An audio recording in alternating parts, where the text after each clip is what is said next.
All right. We done lost Tim already at the start, guys. That didn't take Can y'all long. not hear me? We can't see you. Let's see you, Tim. What the? Man, it was working fine just a minute ago.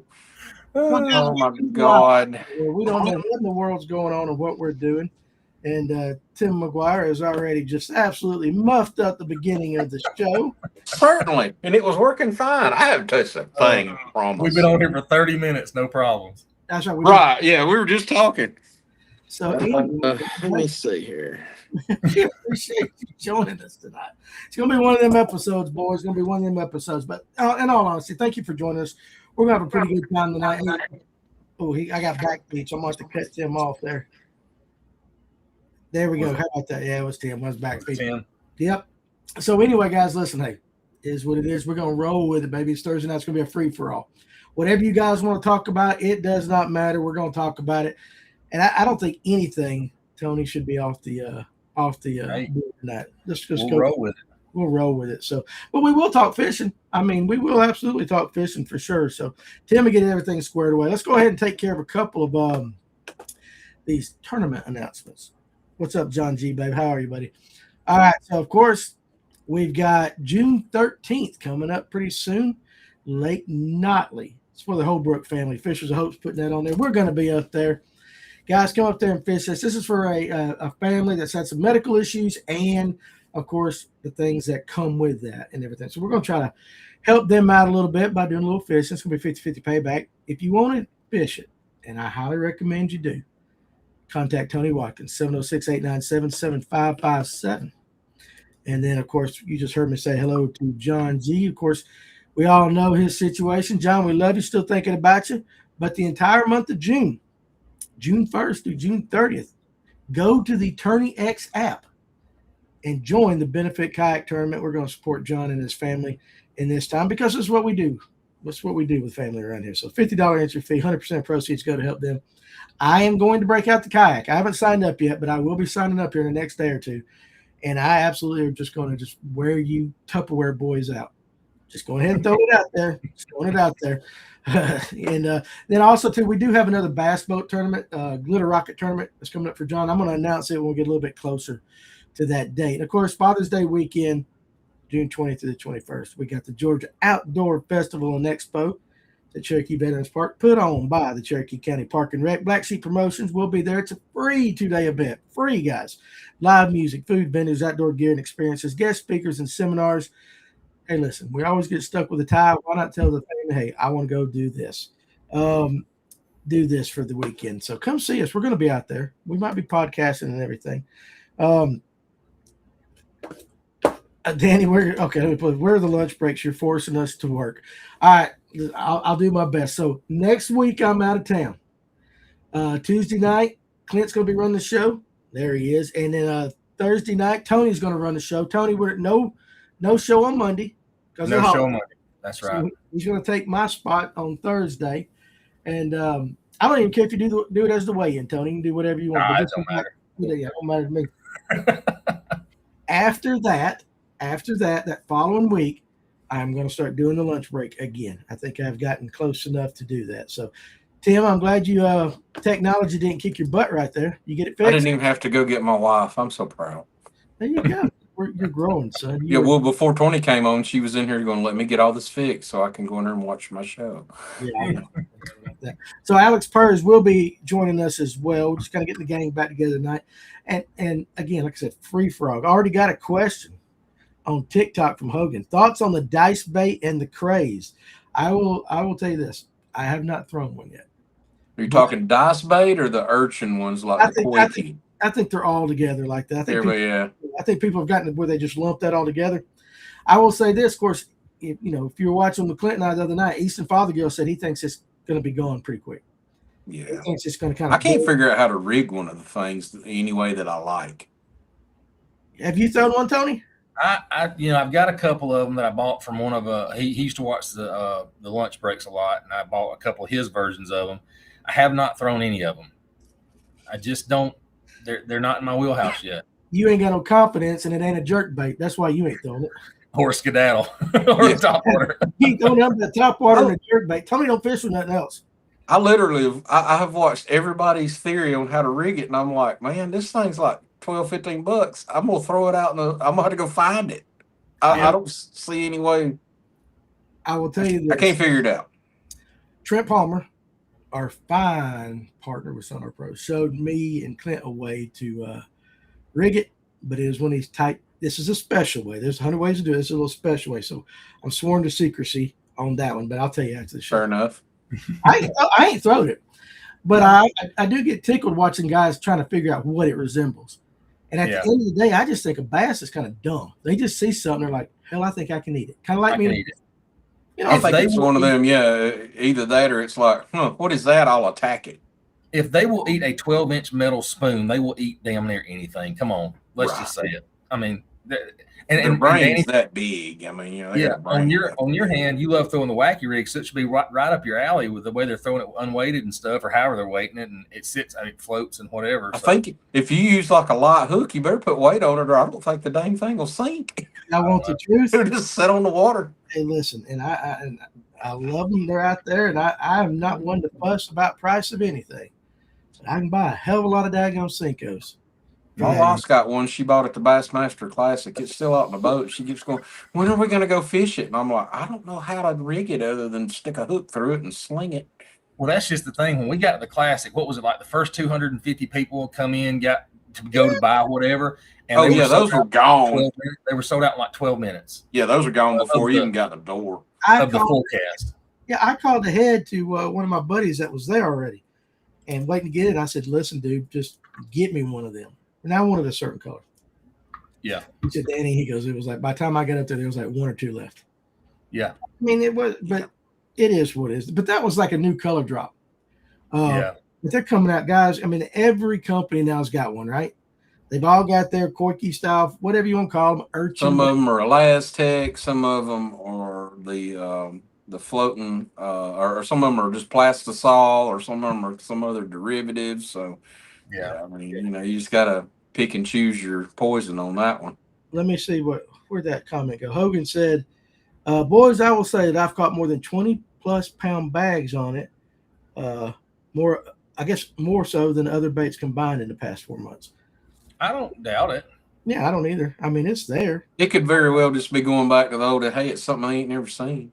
And it's intruding into their space, so they attack it. I mean, think about a jig. I mean, jig catches big fish, and it looks very similar in the water if you pop it. Oh, yeah, when it fluffs out. If it goes away, I don't know if it'll go away. It may get overused for a while, but I think it'll still catch fish. Well, it might be like a Kitech.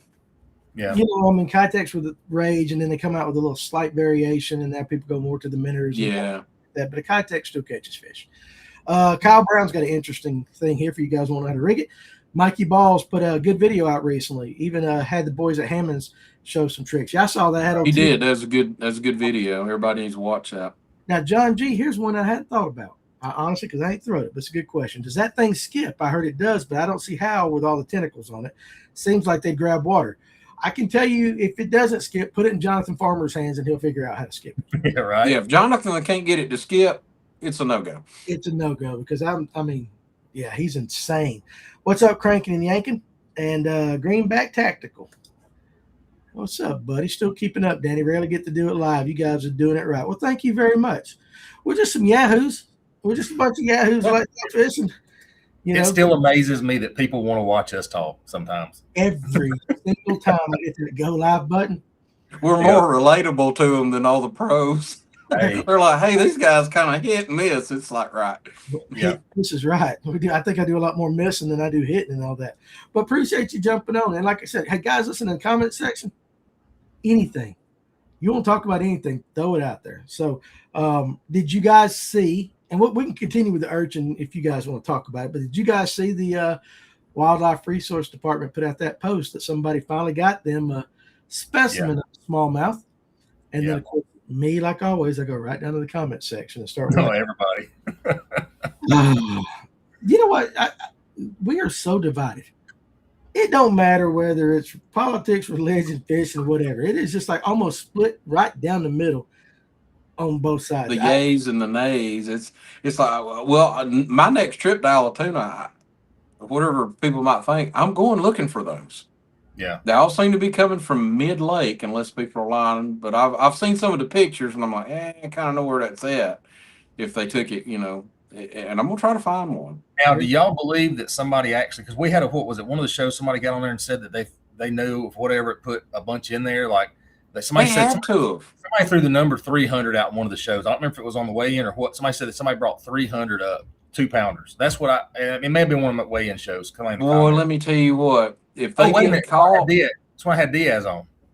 right? Yeah, if they get caught doing that and they're Oh. transferring those across state lines, you're going to get charged in state charges, and then when they're done with you, you're going to get federal charges for transporting them from some other fishery. Yeah. Well, here's the thing, Tim. Before the show started, we were talking about different crimes and stuff like that, and they have flock cameras in almost every city now, and you can track every movement of every person that goes through those cities. Yep. Once you identify a vehicle, you can plug it in. We use it every day. So if anybody's out there running their mouth, it ain't gonna take long. Just saying. Let me just address Brian on TikTok right here. First of all, thanks for watching. Thanks for watching. Now the reach around. Here it is. Here it is. Just to let you know, Danny, I caught 2 on a Hellraiser last Sunday. 2 what, Brian? Listen, What'd you catch, Brian? You caught 2 smallmouths on Hellraiser? I think guys like to.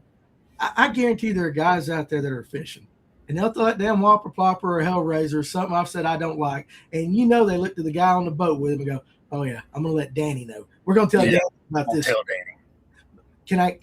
Can I give you guys a little bit of a confession though? Go for it. I actually threw a whopper plopper. Did you? In the last tournament. Yeah, I actually did. And after about 10 minutes, I put the damn thing up. But I threw it for that 10 minutes. Listen, mine goes I hate on both to say sides. it, but MJ caught the biggest fish when we were on Lanier that last time. The biggest one we had in the boat. I'll be damned if he didn't catch it on a damn little small whopper plopper. Well, I mean, I put it on and I felt shame. But I threw it for a little bit, I was like, and it's a solo. I mean, there was nobody in the boat. I was fishing by myself, so nobody can put it other than I. Every time you cast, you're doing this. Yeah, like nobody sees it, right? Yeah. I was just happy I got them biting the Spro Speed Demon in laundromat color. Hey, you know what I caught fish on? That little booger at this time of year seems to work. I don't know why. Dude, listen, that Spro mouse. Have you thrown one yet? Okay. I need to order one, I guess. Yes, yeah. I got to get you guys. I'll get you 2 guys one. That goes through, like, you take the movement of a Seville. Right. You can either slow on top of the water or get it just subsurface. You can do it fast. You can do it slow. But that daggone that right there, I got annihilated. I got annihilated so much on it, playing around, that I actually broke the back hook. I was just getting in so many fish's mouth and then grabbing it with pliers and all that. Wow. I broke the back hook off of it. And that was me. I mean, it definitely wasn't the hook's fault. It was the way I was, twisting it with the pliers after that. But still, I mean, our Spro people will be happy to know that. That Spro mouse is legit. And I mean, I put it on and I'm like, again, I felt shame. And then I was like, there's no way. I'm going to throw it. And all of a sudden, just, boom, this is over at Latham. In the timber, coming through the timber. And I mean, it just, spots and largemouth. Just got hammered. I'm like, it's just too much for them. Too much movement, probably. They couldn't handle it. Listen, it was the most wicked movement on a bait I've seen in a long time. It really was. And I thought it was gimmicky, and I know Spro supports the thing. And I love 99% of everything they make, but I was not sold on the frog until I threw it. So you guys go get you a Spro frog. Get the very small frog. Rat. The rat. The rat. I've never bought a rat bait. I don't know why, but I've always been like, why not just throw a frog? But I guess a rat would be something. Yeah. Have I been saying frog the whole time? No, you said rat to start with. You only switched to frog right there at the end. You start off with a rat. So it was a Spro rat you were throwing, correct? Dude, yes, Spro rat. And get the, I throw both sides, but I threw that little small one. Guys, that is a wicked ass bait. I'm just telling you, that thing is wicked. I honestly, I had to be sold on it myself, but I'm trying to remember. Did you get those one of the last orders that we did? Because I'm trying to remember if I've got one hanging up down there now. I can't remember. I got these. I know where you'll be going after this show. You'll be like, I gotta go check my stash. No, Tony, if you got one, throw it. I'll throw it. I'll get one. Just to see the way that joker moves. and you'll be like, because you won't expect it, because I mean, it's a two-piece body. You got to add the tail, but you don't expect the wickedness of this. Right. And I bet that where cranking and yanking is. I honestly, or of course any lake, but farm pond, I guarantee you pulling that rat. Oh yeah, I bet a swamp that thing would be deadly. Oh, dude, it was like, and I was like, seriously, I was like, I went into this thing going, I'm gonna throw different stuff that I've never thrown, and I had a couple of them rats, and I threw it, and I was like, ooh, okay, so yeah, that works. Juicy 7 spots on mountain lakes here shortly will start hitting a popping Spro 50 here soon. Yeah, I mean, yeah, I can see that for sure. Yeah, I mean, now Spro also has a bullfrog looking style bait that has a blade on the back that is very similar to a whopper plopper style sound. Have you guys seen that? I don't know what it's called. I tied it on and just threw it out there just to see, and it's very much like it's a whopper plopper style. Paul B, bucket biology. People are idiots. Yeah, they are, and we can talk about that if you guys want to. I got off on the rat, and Hogan said, Tony, he'll give you some tips on how to rig a dice. Is it Tony or Tim? Either one. What do you two guys do? Either one. Yeah, I'll take them. Yeah, just for sure. Yeah, bucket biology. You know, back to the. I got off on a tangent about the rat, but and yet cranking and yanking. I said the same thing. Just try it one time for me. Go out there and spend the money. Or I tell you what, it might be Christmas before you get it. You won't be able to throw it when we get it to you. But I'm writing a note for myself right now. Get cranking and yanking a rat from Spro. Only if he agrees to shoot a video with it. Come on. Cranking, is that fair enough? If I send you a rat, will you make a video trying to throw it? Because I would absolutely love for him just to get absolutely just blowed up everywhere. Man, all them cypress trees in his videos. He'll be like, no, them North Georgia. It's like a target-rich environment. It's like, where do you throw? I mean, no, seriously. If he'll do that, I'll get you one, cranking and yanking. But you got to put it in the comment section that you'll make a video with it. Yeah, bucket biology is not a good thing to do because, like when we had the biologist dude on there, it's like if those fish if they're in another body of water and there's some parasite or something that they're all used to, and you introduce it. Here's the thing: what if you think, man, I'm introducing these cool fish to our fishery, and you kill the crap out of everything we've been fishing? Yeah, you know what I mean. It infects the entire lake. It's a possibility. Yeah, it's a possibility. I tell you what, I go back to Blue Ridge, and I tell everybody this because I saw it in the comment section, like, basically it's like we'll do what we want, or those kind of things. Some guy said the same damn thing and put spotted bass in Blue Ridge. Back in the day, you used to could go. That was our little smallmouth trap in North Georgia. And you could go just fish for smallmouth, and you'd catch a largemouth every once in a while, but you really could, and it was a special place. Somebody wanted spots in there for their tournaments. Okay? That ain't going to hurt nothing. We just got decimated it. They overtook the smallies. Smallies are kind of fragile if you think about it. Yeah, well, it's just, if we had 52 lakes with them in there, it'd be one thing. It'd be different. Yeah, but the lakes up there, and they're TVA lakes, right? Blue Ridge, Notley, Chattooga, all those. I think they're all TVA lakes, right? Nickajack.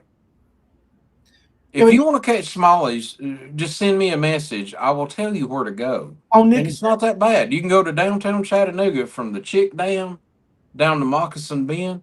You can have a blast. You'll catch meanies. You'll catch smallies. You'll catch some weird-looking fish because that's its own ecosystem from the dam to Moccasin Bend. Once you get around Moccasin Bend and go a little farther, you turn back into a grass lake of Nickajack. And, it completely changes everything right there. But you can literally fish right down there in downtown Chattanooga and have a freaking blast all day. You'll catch Kentucky spots, which are smaller than most of your, they're smaller than a Coosa spot. Mm-hmm. They're little chunky things, but they're not very big. And you catch largemouth, and you will catch full smallmouth, and you'll catch all variations of meanies. I mean, hell, I caught one that was gray Yeah. and just barely had some stripes on it. He was a weird looking little guy, but But see, here's the thing, Tim. That's not a terrible drive from here to Nickajack. no, not at all. Hour and a half, 2 hours, whatever. Okay. At the most, yeah. Well, but I mean, I could do it in half the time to Blue Ridge and get what I was looking for right there. But you can't. Yeah. Back when our lake, was a beautiful smallmouth fishery before somebody decided to, bring the hood rats into the hood. Because I mean, we know how spotted bass are. They travel in packs. They breed like god awful. I almost said something ugly, but anyway. But I mean, spotted bass are fun, but man, they goof up a fishery. I know they're fun. I love them. Don't get me wrong. I love spots. They're great. But I love the spots on Lake Lanier. And Allatuna's kind of getting there, and the rest of the lakes have some okay spots. Allatuna's starting to be impressive. I mean, people called it the Dead Sea for years, and yeah, we know there's no standing timber in it. Yeah, it's good. I mean, those fish, they relate to clay, sand, and rock. That's all they got to work with. Yeah, well, it's just the point of it is like, yeah, I'm not the biggest fan of the government. James Hype, Bubba finally made it to Lake Murray. There you go. He sent me a text. That's why I wear my headphones most of the time, because when I do that, y'all can't hear my phone go off on my computer there. So sorry about the dinging. Yeah, I hope nothing happens to mine. It'll kick me off. Yeah. I forgot to put it in airplane mode. But it's like, would smallmouth and Altoona be cool? Yeah, absolutely. It would be cool. And if the DNR wants them there, they'll put them there. Well, I mean, yeah, all I see is Blue Ridge, and granted, maybe Blue Ridge was I just don't want it to be the canary in the cage. You know what I'm saying? Like but Blue Ridge used to be so awesome that you just could go up there and you just catching brownfish. Beautiful lake, and that is beautiful smallmouth habitat. Yeah, because they live in waters that are totally different than spots and largemouth. Yeah, no, I get it. The spots and largemouth might live in the same waters as the smallies, but the smallies they like their little rock and current. Gotcha. So Juicy T was talking about that those spots on that Spro 50 up there. He said it gets hit, but it's one size really too large for most spotted bass fisheries, from my experience. Well, you do have to scale down for spotted bass. They're used to little critters, little worms. Unless back it down and you'll get bit more. Yeah. So Shirley McDonald said, "Yes, all TVA. What's up, Tom?" But he said, at one time, all I had was smallmouth. I'm telling you, listen, it was, I mean, early 90s. Early 90s, mid-90s, I was up there fishing for smallmouth. Take the old Pro Craft, haul it over the mountain, and just get out there. The lake was never crowded. I did it through the week, and you could go through. And really, the way I caught it was just throwing a white single tail grub, dude, and just put it on jig head and slow roll it. And you'd catch them little boogers. I didn't catch no monsters, but you catch some boogers, and you know how small he is. When they shoot out of the water, they're like the Olympic jumpers. Smallmouth will fight you to the boat. They never surrender. I love it. What is it like? The sharks, they breach. That's kind of like the small they breach. Yeah. But you'll lose a lot of them because they'll breach and sling your lure right back at you. I mean, yeah, but it's just kind of a shame. And again, I get it. We all want the most awesome things to fish and everything. I do know that the question Aaron put right here, if you catch one, are you going to dispose of it or just throw it back, is the real question. And I'm assuming you're talking about the smallmouth. Yeah. You need to call DNR and let them at least examine the fish, get some DNA off of it. Somebody did on that post. Didn't I read that correctly, Tony? That somebody did turn one in? I believe so. They got one. They've got one in custody. I think there was two because Extreme Guide Striper Service caught the first one, and Si's pretty good dude. And I think he said he called DNR and turned it over to them. He's ex-military too, ain't he? Right, Marine. I've been on the post. I'm not a fan of calling the police to where I'm at. Look,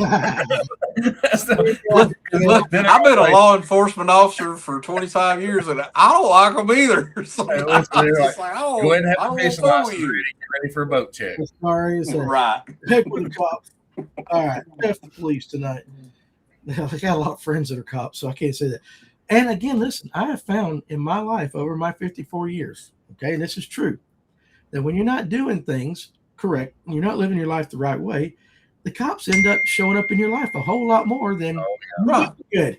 I've always told people, I said, don't deviate regular cops from traffic cops. Yeah. They're a different breed. I don't care for them either. But Ain't that a traffic cop? don't get mad at us for something you did. Here's the funny thing. Now that I record every fishing trip I do, I'll sit on Wadowit and they'll drive by me and they see me because I put them in a video on the no weight law, and I'm like, please stop, because they know that they won't do it. Knock on wood, but they're like, nope, not being on another YouTube video. Yeah, Right. They're shy. I will tell you, I got pulled over on Lanier. It's the only time I've been pulled over, and the guy took my license, and he said, "You're the guy that does that podcast." And I said, "Yes, he's gonna give me a ticket." He said, "No." And at that point, I was like, "All right, okay, that's what it is." Hey, we're friends now. Yeah. And I'm not going to portray him in a negative light by any means. I'm not going to I would never do something like that. But I'll do a video showing, hey, here's what he asked for, and here's what I did. Stuff like that. Yeah, just go ahead and let them know, hey, I got a fire extinguisher, I got my PFDs for everybody, and now what, we have to have a boater safety card. Yeah, you do. Yeah, that thing cost me like $35 or whatever for that little hard card. Is that that's in Alabama, right? That's not in Georgia, right? Yeah, I went ahead and got one. I don't know. It took me 5 hours to watch all those videos. You can't skip them. There's no cheating on the one that's, I mean, it was like, oh my God. I'm going to hurt your feelings with this one. Boat USA has a free version. They do. And my dumb ass clicked on the one through the DNR and it cost me like $36. Well, there's a reason. So Alabama doesn't accept that version for their residents, but Georgia does. So if you take that one in Georgia, they have to accept it because all Alabama requires is a Georgia. The non-resident has to have one from their state. So I could have done it I did the $30 one too. So don't feel bad. Yeah. I found that out after I posted the video about it. Yeah, Boat USA does have a free one. So if you guys out there haven't done that yet, just go ahead and do it. It is always better to have than have not. It's also funny. There's some stuff in there. She didn't agree with me. there's also some stuff in there that oh geez, that I'm sure a lot of boaters don't know about. Yeah. It's like, have all your stuff. If the Green Jeans Mafia shows up on you, it's a friendly encounter if you got all your stuff. Usually they're pretty good folks. They just want to make sure you got all your safety stuff. Just run. Just run. Just run from it. Right. Yeah. Guy B says, those opinions not expressed by everybody on this show. There you go. Good disclaimer, Tony. And I ain't got that much bail money or nothing like that. But right. Just it'd be fun. Danny Pruitt said run. I'd probably get in trouble for that. I've been catching a lot of big largemouth on Lanier this year, more this year than ever. Tell. Well, I wonder how much it is because the water's down. Well, he says that, but me and Tony Watkins went to Chateau a couple of weeks ago, and we caught right off the bat mostly largemouth. Yeah. I was like, when we caught the 5, I was like, I never thought I was coming to Chateau to catch a 5-pound largemouth. I thought, no joke. You would think it'd be predominantly, some spots, maybe with a large mixed in, maybe off a brush pile or something. And that's what these were. They were up against the rock. We passed over a school that it was 20, 30 spot. What I figured was spotted bass. They wouldn't touch anything until a little bit later in the morning, but the largemouth was eating right up on the rocks. It was weird. Let me ask you a question. Chateau being a TVA lake and being where it is, was it not like Blue Ridge at one time, mostly largemouth and smallies? Right. I don't know. I don't know. Because I know it has. Chateau and Blue Ridge are beautiful lakes. I mean, they're kind of deep. They're mountain lakes. Right. I don't know that to be true. I'm just wondering. Yeah. Smallmouth like cooler water and they like current. They love current. I mean, I would say though, to what he's saying, I mean, one, I would think the lake being down might be a little bit, maybe, I don't know if that affects him at all, but I know a lot of people, and we've talked about it more this year than normal, are actually hunting for largemouth on Lanier. You know what I'm saying? It's like, we spent more time, I bet you we spent as much time talking about largemouth on the live well as we've been talking about spots on the Well, that one young man at the Fishers of Hope thing. Yeah, what? Oh my God, he came in with a hell of a sack of damn largemouth. Well, it was all 20 something, 20. All the rest of us out there looking for whatever we could find or catching, spots, and he comes in with a sack of largies. Well, I mean, think about this though.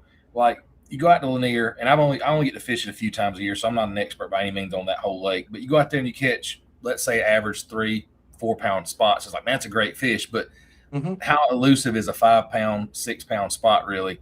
You go out there and catch a good largemouth doing the same, looking for the same stuff. I mean, you know what I'm saying? Like, I don't know. I think it's that kicker fish. Like we had the Toys for Tots, we had a 6 pound largemouth. I never didn't think we was going to catch a 6 pound largemouth. Right. I mean, I don't hear nothing. You come into what, 23 pounds that day?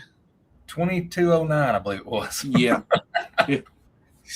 And Danny and I were jumping around like two little kids the first time we caught one fish. And we're like, yay! Like, hell yeah, we caught a fish. Let's figure it out. Listen, and the guy has committed to make that a yearly thing. He's like, dude, we'll fish it again this year. I'm like, let's do it. Outstanding. Yeah. Yeah. He seemed like a really great guy. Speaking of which, I think I've mentioned it before already, but Fish North Georgia is going to take over the Toys for Tots. I didn't know. I was going to ask, but I wasn't sure how much you put out there about that yet. That's awesome. It's out now. So I sent Danny Purdue and them an email back saying I'd do it. Heck so yeah. It's got to get the contacts with the Marine Corps, those things. Yep. We'll have it probably the same time as we did last year. And awesome. But the same guy, I'm going to kind of get the same guy involved that is doing the Father's Day event, the Georgia Outdoor Expo. Mm-hmm. Yep. Because I would like to turn it into not only a tournament that we're raising, toys for kids and all that, which is fantastic. Absolutely. Dude, I want it to be an event. Listen, I mean. That means everybody out there, we want to see you on that day. Yeah, but I mean, if we could get vendors out there, get a food truck out there, I don't guess Hall County would let us have a mobile bar, but, it is what it is. We can't do it. But we could have. You could make a donation. We can make a donation. You can buy a cup. You make a donation and receive a beverage. Yeah. There's always that possibility. They're not selling it. Well, the thing about making it like that too, it's not just about the tournament part of it, because a lot of guys don't want to fish tournaments, but they'll show up to an event where you got maybe some guys from the podcast that are doing some stuff or whatever. Yeah. I mean, it's going to be a big shindig. Yeah, absolutely. We'll get a Dunkin' tank. Ooh, if enough people if we can raise enough money, I'll get it. That'd be cold. Yeah, that's what I'm saying. I'll do it in a thong. Oh, geez. Tony said you do it too. Tony said what? Yeah, you said you do it too.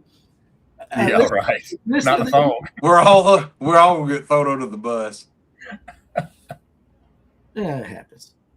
Greg says, I heard the spots in Kiowee came from Lanier many years ago. Hell, they might have. Very possible. And no, Doc Holiday. What's up, my buddy? People are complaining about DNR putting stripers in lakes. Before dam, stripers came up any river that went to the ocean. So stripers are native to pretty much every river in Georgia. I know. Right. Let's see. Where's that? I've got some of them going. Oh, well, hold on a second. Is Pete Rose going into the Hall of Fame? I hadn't heard that. Finally made it after that little boo-boo many moons ago. Let's use the Googles. And what about Kyle Busch? We talked about that a little bit. That's sad. I'm not a big NASCAR fan, but I know who he is. And I mean, how old was he, Danny? 41, I think. That's sad. The man lost his life at 41. And I mean, and not from a wreck or anything, from an illness, Right, yeah. I did not have that on my bingo card today. And I didn't have that either, if that's true. Now, Joshua said, largemouth are definitely biting better this year with the water a touch low, in my opinion. And then Joshua, that's my only guess. Because I mean, it's the same largemouth that were there last year. So maybe it's putting you closer to where they normally hang out. Right? If the lake's 5 foot deep and you're catching them 15 foot deep, maybe they're normally 20 foot deep, but they only, you know what I'm saying? Yeah. Maybe it's just changed where they're locating with a lake being down like that. Or maybe it's putting you a little closer to it and you're a little more comfortable where guys were willing to fish stuff up shallow that normally is 10 foot, now it's 5. You know what I'm saying? I don't know. I have no idea. Yeah, I hate to pull them from deep water because it messes their damn swim bladder up, Yeah. So Lake Hartwell has been fishing a lot different this year with the low water. Yeah, listen. It's got to be the low water. Uh, went with Wyatt again. That's the guy that took our money at the Fishers of Hope thing. He's a dude. He's a big. he dang sure did. Like, yeah, and I wasn't going to fuss at him and get it back either. Went with Wyatt on the brim bite, and it's really close. There you go. Cool. Shirley said, "Yes, my husband." Well, hey, we got a female watching. Thank you very much. We need more of you watching. Seriously, Awesome. We do. Yeah. Y'all bring class to the show. But I still ain't gonna put my wife on there because she'll tell you all my secrets. We ain't doing that. Wow, won mini tournaments with all smallmouth? In the 90s. From where? What lake? Chateau. Chateau? Yeah. Wow. So that's what I'm saying. I wonder if it was like Blue Ridge. Again, this is back before our time and all that. That's very interesting. Which kind of goes back to look. Somebody put spots in there and look what happened. Yeah. So Coleman said, "Are we back with Fish North Georgia?" We never weren't Fish North Georgia. Company's always been Fish North Georgia. There's a couple of reasons why I changed it back on a couple of things, and let's just say let's just go with that for right now. We'll work on that. It just makes a few things easier in my life to that way. Does Georgia, do electroshock surveys? Oh, hold on a second. Alex has decided to. We'll jump on that here in a second. Alex has decided to jump on. Finally, let's see if we can pull his ass up. Hey, you get food and dinner. I told you guys I was going to be late. Well, you said a little. You didn't say 40 minutes late, dude. We started going to charge you by the hour. Oh, yeah, we're going to dock your pay. Yeah, I'm glad you jump on. That good. Zero you had is still a zero. Yeah. Right. Exactly. So what do you? Okay, here's where we're at. Does Georgia do electroshock surveys, DNR? Yes, they do. They do. Chris, the guy that was on last week, was talking about that too. Clayton Belmont, what's going on with the Army Corps in Hall County? From what I understand, and I haven't done a lot, that Hall County Park and Rec has taken over a lot of the boat ramps. Something similar to what like Dawson took over War Hill. And, of course, Forsyth or the City of Cumming, whichever one does Mary Allison, maybe one or two more. So, yeah, it's like on most of your lakes, like some of them are county ran and some of them are Corps of Engineers. Right. So you got two different people to complain to. Was you and Jeff Brazil out on a date together? He goes, I'm late. I'm here. You've been in the parking lot talking to him on the phone, ain't you? Y'all been just swapping secrets.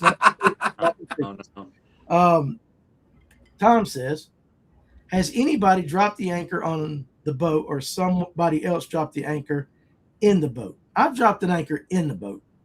I mean, I've done that. I've dropped it on my foot and had flip-flops on and stuff. So, and I had to go to church. Again, I felt shame after what I said because I said some stuff I probably shouldn't have said.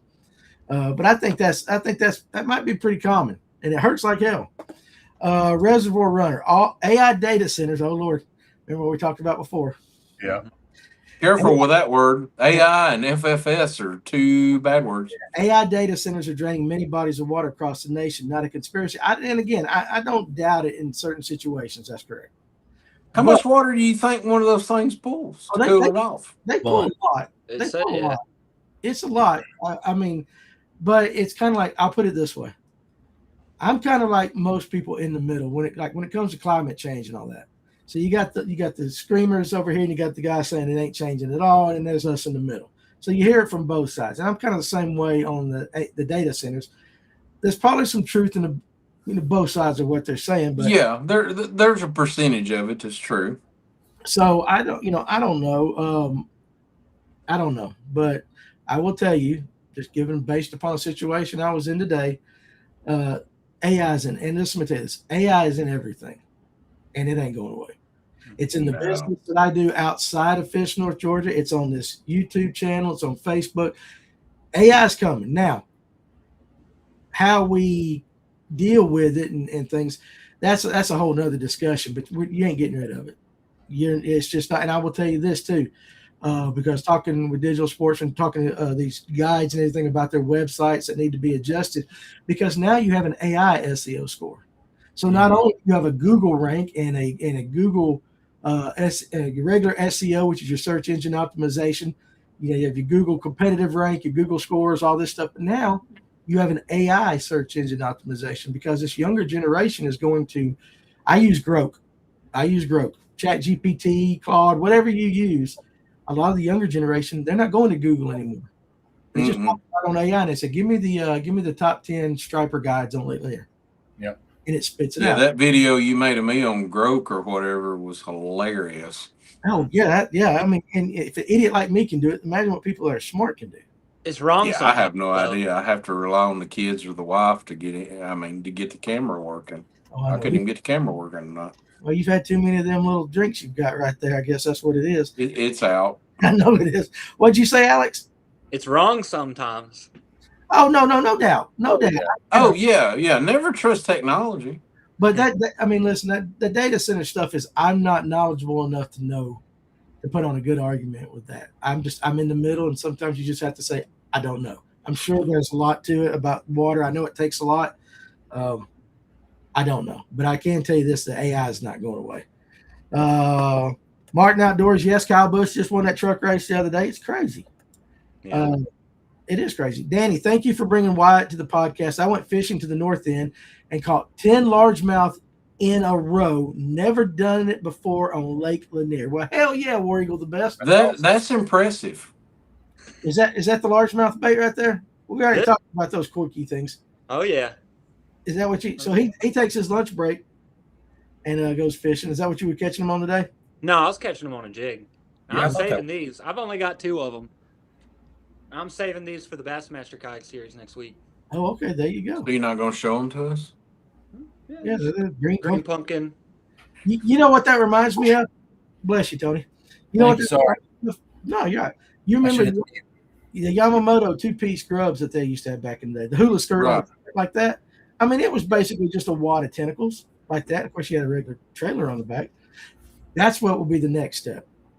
Your jig head will be covered with a corky style bait, not as big as a full cast, and you will have a Texas rigged beaver style bait on the back of it. I'm calling it now, or somebody's going to put. You just created a whole bait, Danny. There you go. I'm gonna get a big jig head with a 5/0 hook, and I'm gonna put a corky on it, and I'm gonna put a beaver bait on the back of it. Why not? We'll call it the Pruitt. I bet it works. What do you think, Tony? Oh, probably would. So if we pour a jig head that's like a koiki, like we like make a mace out of it, you know what I'm talking about, the ball with the spikes. That's what we're doing now with the beaver tail on the back. It ain't gonna weigh but like 3 ounces. You do maybe a 3-ounce jig, and that beaver's going fast. Yeah. We'll have those for sale here real soon. But no, seriously, like if you got a smaller one, you had your regular jig head, or even a Texas rig. Think about that. You just run your EWG through. You got your put your old slips. I mean, your old bell sinker like you would a Texas rig. That goes on one side. Now you got the hook sticking out the back. Stick your Yamamoto twin tail grub. Huh? Tell me it wouldn't work, and tell me somebody won't try it. Oh, something about that. Go try it. or you get an A rig and put you about 5 or 6 quickies on the back of that and let it come through the water. You just gave somebody a really good bad idea or a really bad good idea. I mean, I think at this point it's just safe to say now that everybody's like, you know what, I can just put this on a hook and catch fish with it. I'm just going to take whatever. Yeah. That was my best guess. I was like, just put it on either. Well, I mean, if it's out of Elastex, like you don't have to have a weighted hook, or it'll just float out there. So you need some sort of weight to get it to float down. Well, that's when you that little secret I'm going to tell you. That's how you after the show. That's how you get rid of that. So, I mean, when we go to ICAST, we're going to see the new baits of the year. Last year I was disappointed because basically it was everything regular with little fuzzy dice stuff to it. Yusenko's had tentacles and it wasn't nothing new. I know Easton said Tuesday night that he's got a new bait coming out. So it'd be cool when we get down there to see if they've actually done something this year other than just like kind of, almost like retreads. It was a little disappointing last year. Hey, Alex, I got a question for you since we're talking about koikis. I've seen Andrew posting a bunch of stuff about the knockoff. I don't know if it's knockoff koikis. We're talking about they're taking them and buying them. He's putting Alibaba links on Facebook and saying you can buy these things from online. So are those actual like the legitimate like the what is it? Elastex baits, or are they just the? I hadn't even looked at it. I'm not sure. He said they're legit, and I mean they come individually packaged, good on a wire and everything. Are they Elastec or Plastisol? I'm not sure. I'm gonna look at it. That would be the I won't see them difference. probably till next week. Because one of them looked like it was the Elastec bait that I just glanced at, and they're like 50-something cents. They're stupid cheap. Yeah. That's I don't know if anybody out there has got this weird stuff that rolls up that says Temu is. Have you seen the Temu is selling the Quickie baits? And I'm like, no, you're fixing to get ripped off of your money. It's gonna be like those. It's gonna be like those little slap hands. It's just a bunch of goo, but hey, it is what it is. Yeah, or you're gonna place an order and be like, hey, where did the money go? Yeah, This is gone. Temu, it only costs 32 cents. Right? So yeah. Yeah. Well, I mean, I know Alibaba used to be like you had to order like bulk for them, so you had to order a tractor trailer load of something if you were gonna buy it through. Just about, yeah. Account here. Do you? Yeah, because during COVID, you couldn't get you could not get jig making skirt material through all your suppliers. But if you had an Alibaba account, you could order it in bulk straight from China. But you had to order like 300 boxes. Oh God. So if you wanted some peanut butter and jelly, you had enough peanut butter and jelly to choke a billy goat. I mean, you had to order that much. But it's like I still get emails from companies in China wanting me to, hey, buy our batteries, our lithium batteries. You can put put your logo on it and all that. I'm like, hell no, bro, because they'll burn back to my ass. I don't know. No, we don't need anybody like outside with pitchforks and torches. Yeah, I ain't got no rebate money or none of that refund money right there. So no. Coleman says, y'all think it'll be crowded with the rain this weekend? Okay. Dude, I don't know. Memorial Day weekend. It's Memorial Day weekend, and all these people that have their pleasure boats. And I mean, if you're talking about fishing, but pleasure boaters, oh yeah, they'll be out there. It's gonna be busy. Roughest I've ever seen one there was on Memorial Day one time. And I mean, how many times have any of y'all been out there bass fishing and right after daylight, there's some idiot on a tube riding. Yeah. Oh yeah. And they got the whole lake to themselves, but they're like, oh look, this guy's bass fishing. Let's go up here and ride around him. Yeah. All right. What do you say? The ones you saw him post like recently, the one that you said look legit, that's the Hag's prickly pear. Oh, okay. So it's not a hide up. It's not a Quickie actual. No, so it's not. It's the prickly pear, and it's made out of TPE floating elastic. Gotcha. That's pretty good. Yeah, that's good then. Well, I know I saw one that had a link for it. Was showing Alibaba. $7.99 a piece. How much? $7.99. Those guys, man, they say Hag's Baits is legit. I know a couple guys that use them. They love them. Well, Coleman Jones said he bought some Temu Quickies, and they are the same as his regular ones. Am I that far behind on? I brought it up. Yeah, I was way behind right there. Sure. Well, I'm on my phone for the podcast, but I'm watching, so I'm like 6-8 seconds behind. Okay, let me pull this up. So, guys, if I skipped over your comment, I got to catch it. We just get talking tonight, so I'll do this. But I want to pull this up.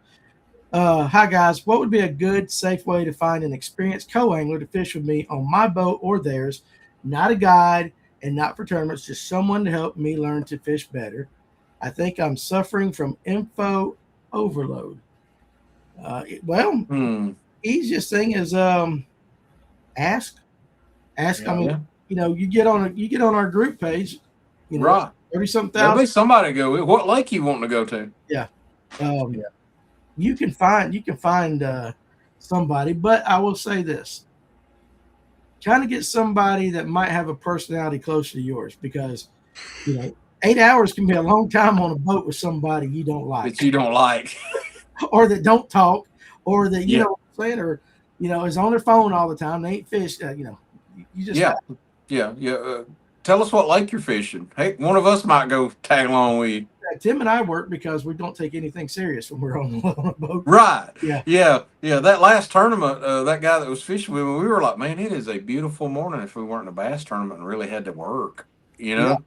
Listen to this. Gorgeous morning on the lake. I got people thinking, or take a Ned rig and add a Quickie and add the Ned bait. You could get the best of both worlds. You have to go with the small one, but I think you could. I honestly do think you could take one of the small ones from any company. So if you get that small one, I've got some.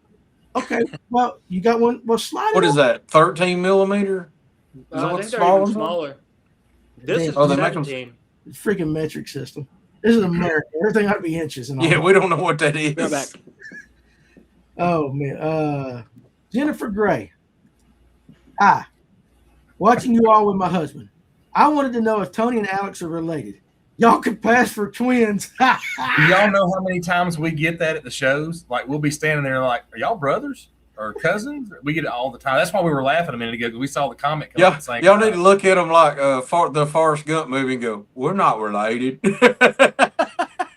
Well, that's why old Craig says something about Alex's hat being straight. I'm like, I ain't never seen Alex with a straight hat. That's just Put mine on backwards when he comes back. So are you the older brother? You the older brother, and Alex is the younger one? Yes, so. I can see which one of you guys got all the It's food. Big Enos and Little Enos Burdette from Smokey and the Bandit. No. That's funny as hell right there. Scott Fisher's Lake Lanier, North End. Or I said Scott, Soccer Holden. I don't know how the hell I said Scott. Soccer Holden. Listen, I mean, there's a lot of guys out there. Honestly, if you just kind of pay a little bit of attention on our page, you'll see the cats that are pretty cool. And there's a lot of people that they don't like to comment on social media for whatever reason. If you just put a post out there, say, hey, looking for this, you know, I'm sure you can find somebody. Okay. Yeah, but okay, so you see that one on the what is that one on right there? This one? That's a spot choker, the CM choker. Okay, you got a Ned rig? You got a Ned bait, anything? Yeah, they're outside. You want me to go get one? Yeah, just for shits and giggles. Yeah, hurry back. Be right back. Yeah, I'm going to grab something to drink. So, guys, and then it was just me. While we're waiting on them to go get baits, get drinks, do whatever it is they normally do, I want to go ahead and I got a few of you guys on there. And listen, hey, thank you guys for watching. We really are. Every time that we hit this live button and we see even 10 people show up, it just surprises the daylights out of us that you guys watch and hear us obliviate or bloviate or whatever one of them words are, talk fishing. And so thank you very much. Honestly, I mean, I'm being 100% dead serious with that. So it's, you know, it's still pretty cool that you guys, after 7 years, are still watching this. 7 years. 7 years. Yeah. I mean, I've seen kids born, and I'm going to be that old fart on this show at one point. You will too. How old are you now? 40. I'll be 46 in September. Yeah, I got 88 years on you. So at some point, I'm going to retire, and Tony's going to take over. Well, I mean, heck, I've already been. This will be year 2 come October that I've been here. You and Alex and Tim, every one of you, just kind of showed up. Yep. All right. So you thought I was crazy. Yeah, hey, Tony and Alex are doing a hell of a job. They do. I appreciate it. Yeah, you do, both of you. And I want to say, John G said that, Alex, you were doing a good job. Thanks, John. Look at Steve Billington. You're already the old fart. No, don't rub it in. Hey, what are you laughing at? You're the bottom of the totem pole here, right here, Alex. You don't laughing at. All right, you just put that Ned rig on the back of that jig. But I appreciate every one of you guys. Hey, look, I caught some bass today. All right, I don't know about y'all. Dude, I was stuck. You win, Alex. Yeah, you went on the rest of us had to work. You went on your lunch break too, didn't you? Yeah, I did. Jackwagon. 100% he did. Let's see. Spread the video out. Oh, excuse me. The comments are covering up Alex. Well, we don't want to do that. We want you to be able to see all 222 ounces of them.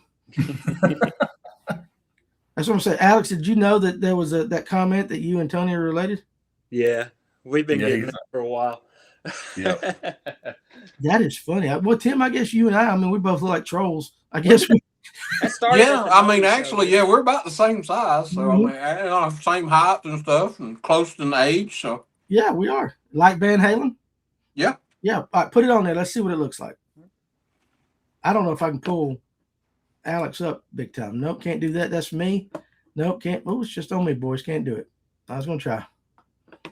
So maybe you just have to hold it up close to the thing. Yeah, I got it. How long is it taking you? And they're getting in the way. The tentacles are messing. Are messing it up, getting in the way. Well, we can work with that. We can get our crackpot of engineers to come up with something like that in development. I mean, I don't hate it. Let me fix it. This is the Danny Pruitt rig. That's what it is. You guys got to call it that. Let's see what it looks like. I'm telling you, that's a winner, boys.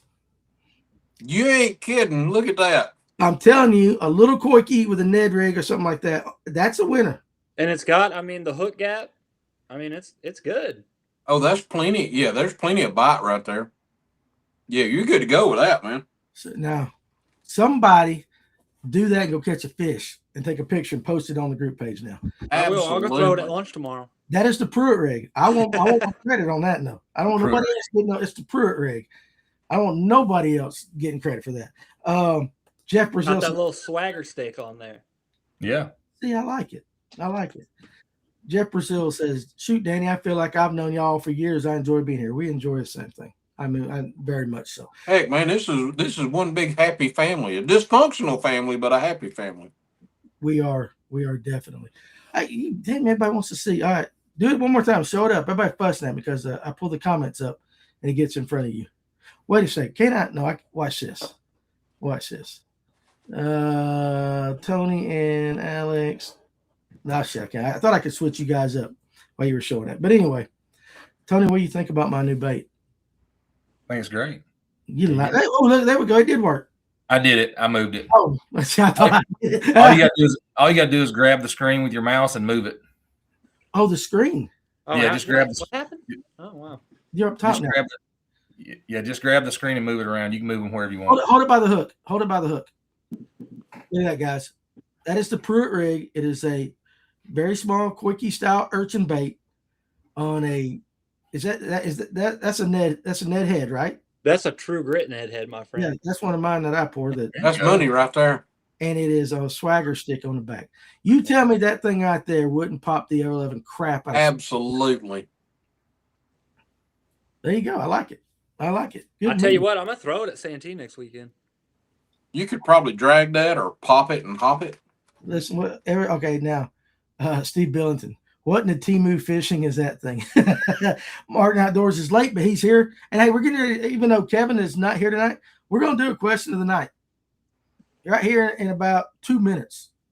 In about 2 minutes, we're going to do that. Them brim beds are fire right now. Yeah, listen, I seen some on Hickory Log.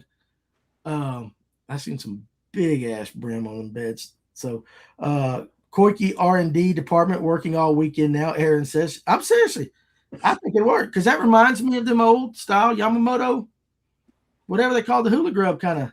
Right. That's like when people have taken a skirt and put it on a jig head and then put some sort of plastic on the back just to make it, and then trimmed it so it just flares out. I mean, it looks like almost like a lion's mane. It's a jig that's like got action on right skirt. And if you put on a short enough, it ought to be a slow sink. If you put on a light enough Ned head and everything like that. What's up, Doug Rice?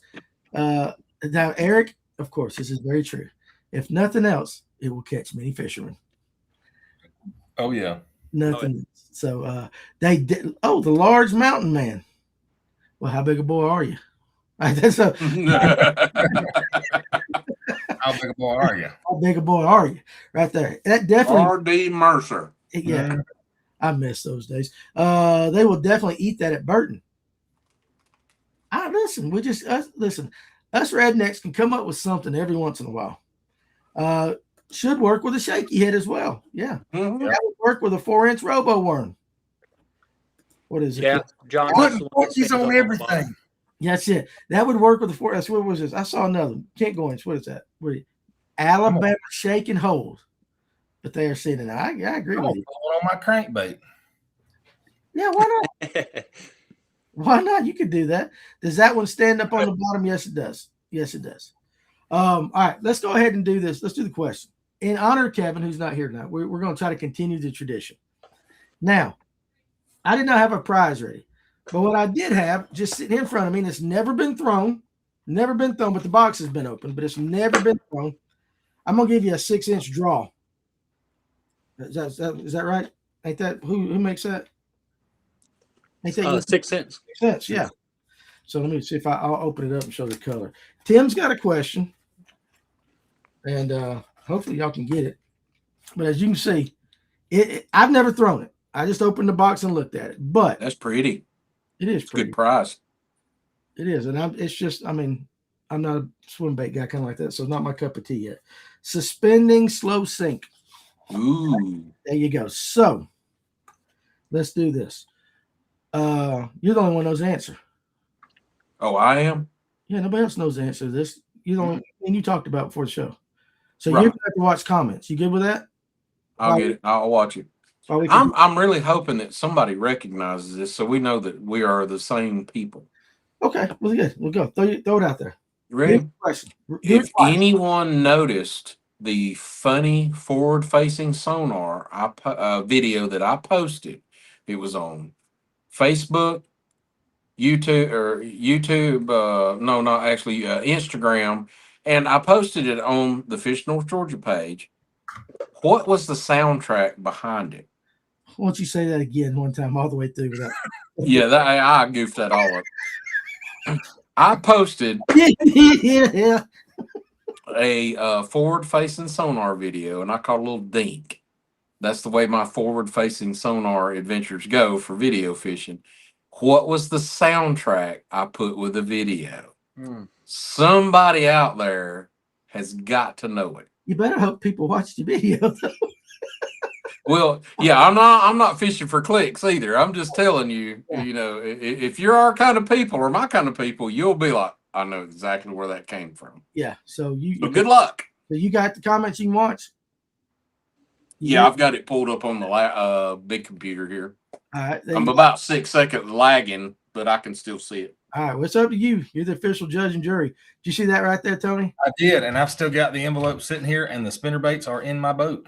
I have used them. I've used the chartreuse one, and actually had the day we had some followers with it the day I used it. What brand is it? It's he makes them. Ronnie McDonald. His name is Ronnie McDonald, and we met him at the Noe show. I think a Noe show, I believe it was, and he got my contact info, and next thing I know, I got a package in the mail. That's been a couple months ago. This was spinner baits? Yes. I love spinner baits. I don't have them up here with me though.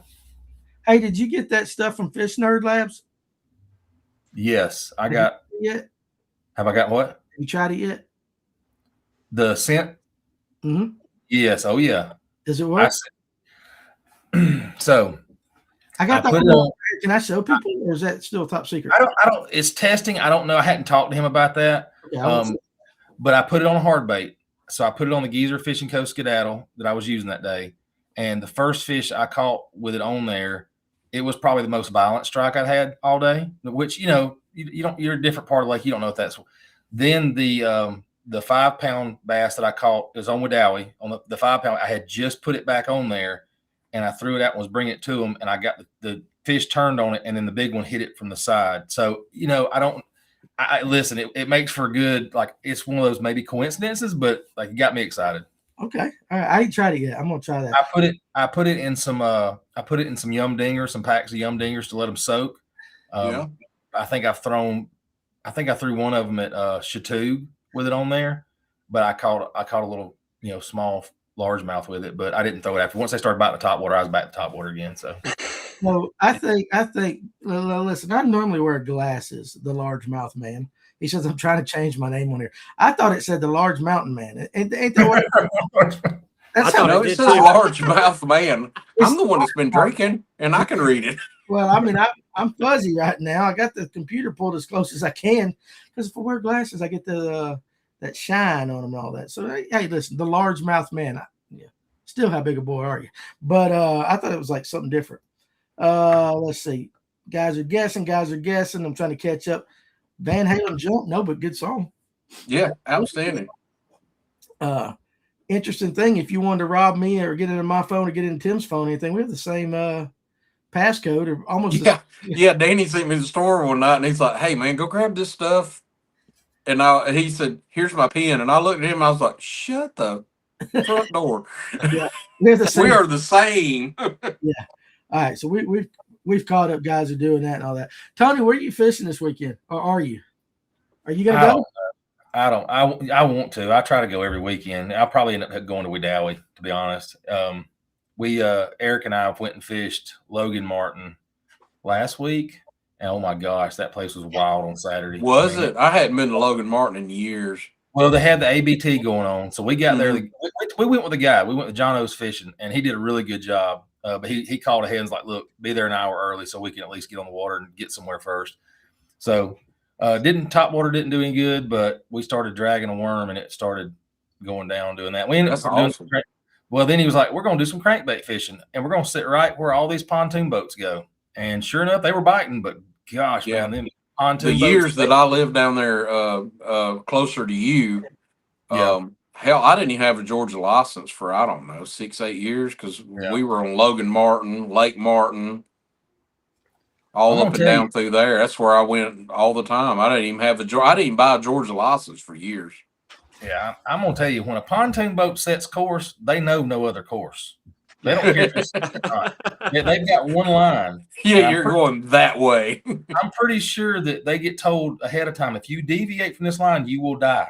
Right. There was no joke. There was points where we probably could have reached out and touched it, with a rod tip, touched the pontoon boats. That's how close. And they just moseying along. Are you serious? Hey, we got a winner. We do. Who won? We do. Michael Hefner. Yep. Trailer Park Boys. Bubbles. Outstanding. Yeah, that's the little entrance jingle from Trailer Park Boys. You're my kind of people, Michael. I've been watching that for, I think they're in the teens of seasons. Yeah, it's been. And it's a Canadian comedy, but it's funny as hell. All right, so Michael, I don't know if you've won something before, but if you have not, or even if you have, because I'm sure as hell I've lost it, send me your email and your address. Email and address on Facebook Messenger, or however you want to get it to me, and I'll get this thing in the mail sometime before Christmas. You'll get it sometime. You'll get it sometime. At some point. We promise. Mm-hmm. You will get it. You'll get it. What was you doing, Alex? You waved your hand for something. You threw your hand up like this. Yeah, no, I wasn't. I was just waving. Waving. Hey. All right. Somebody said something and I liked it, so I was like, yes. What was it? What was it? I don't remember.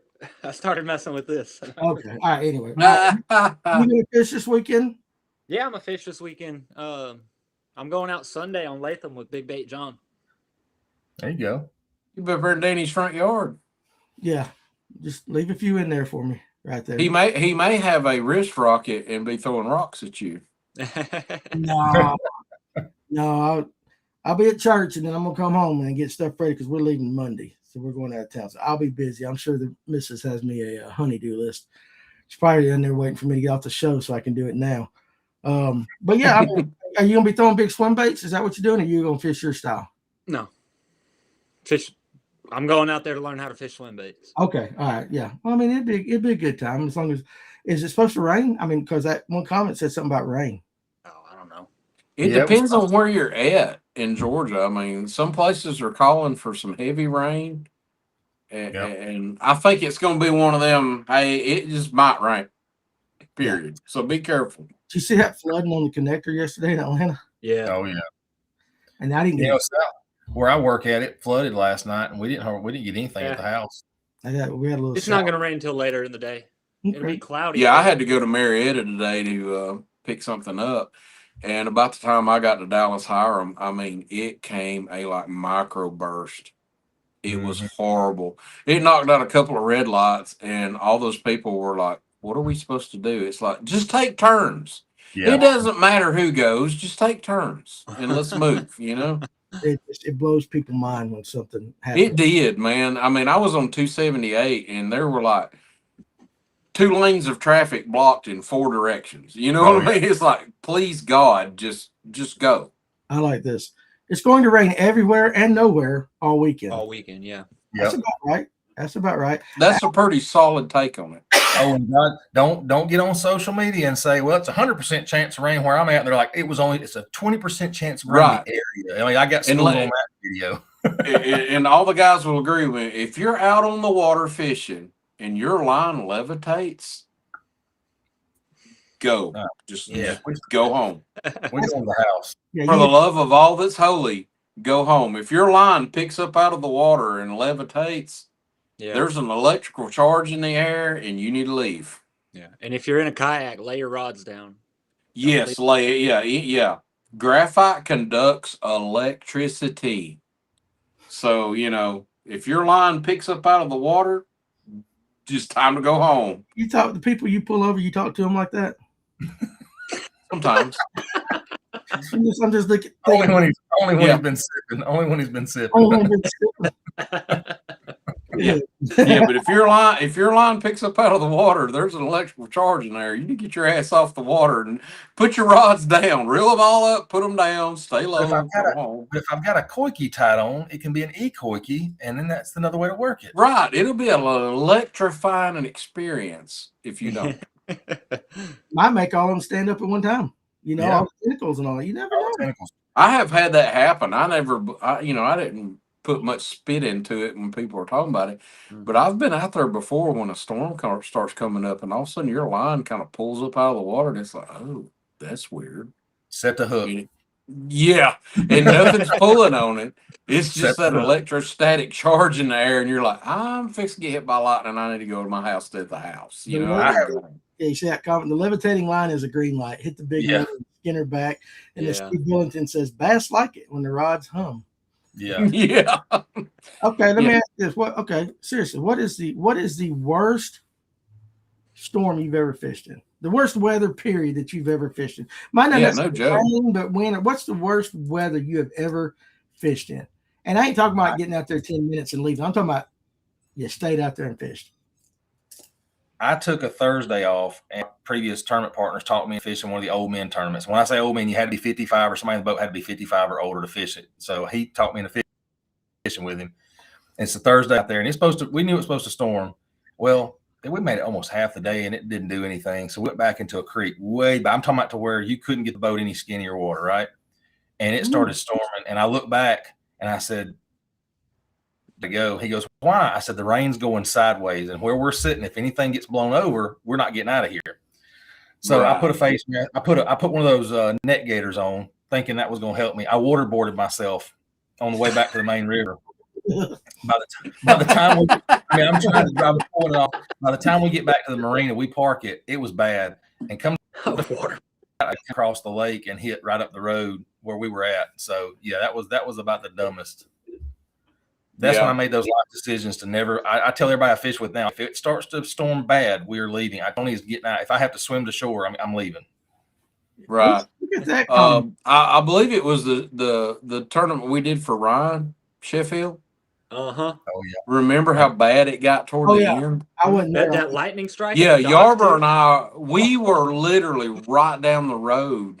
I mean, we were right down the lake from the weigh-in, and I let him take the front of my boat, and he's like, dude, there's some tanks sitting on this brush pile. Well, the next thing I know, all of a sudden the air just got cold. Mm-hmm. I looked around, and you could see it coming. Mm-hmm.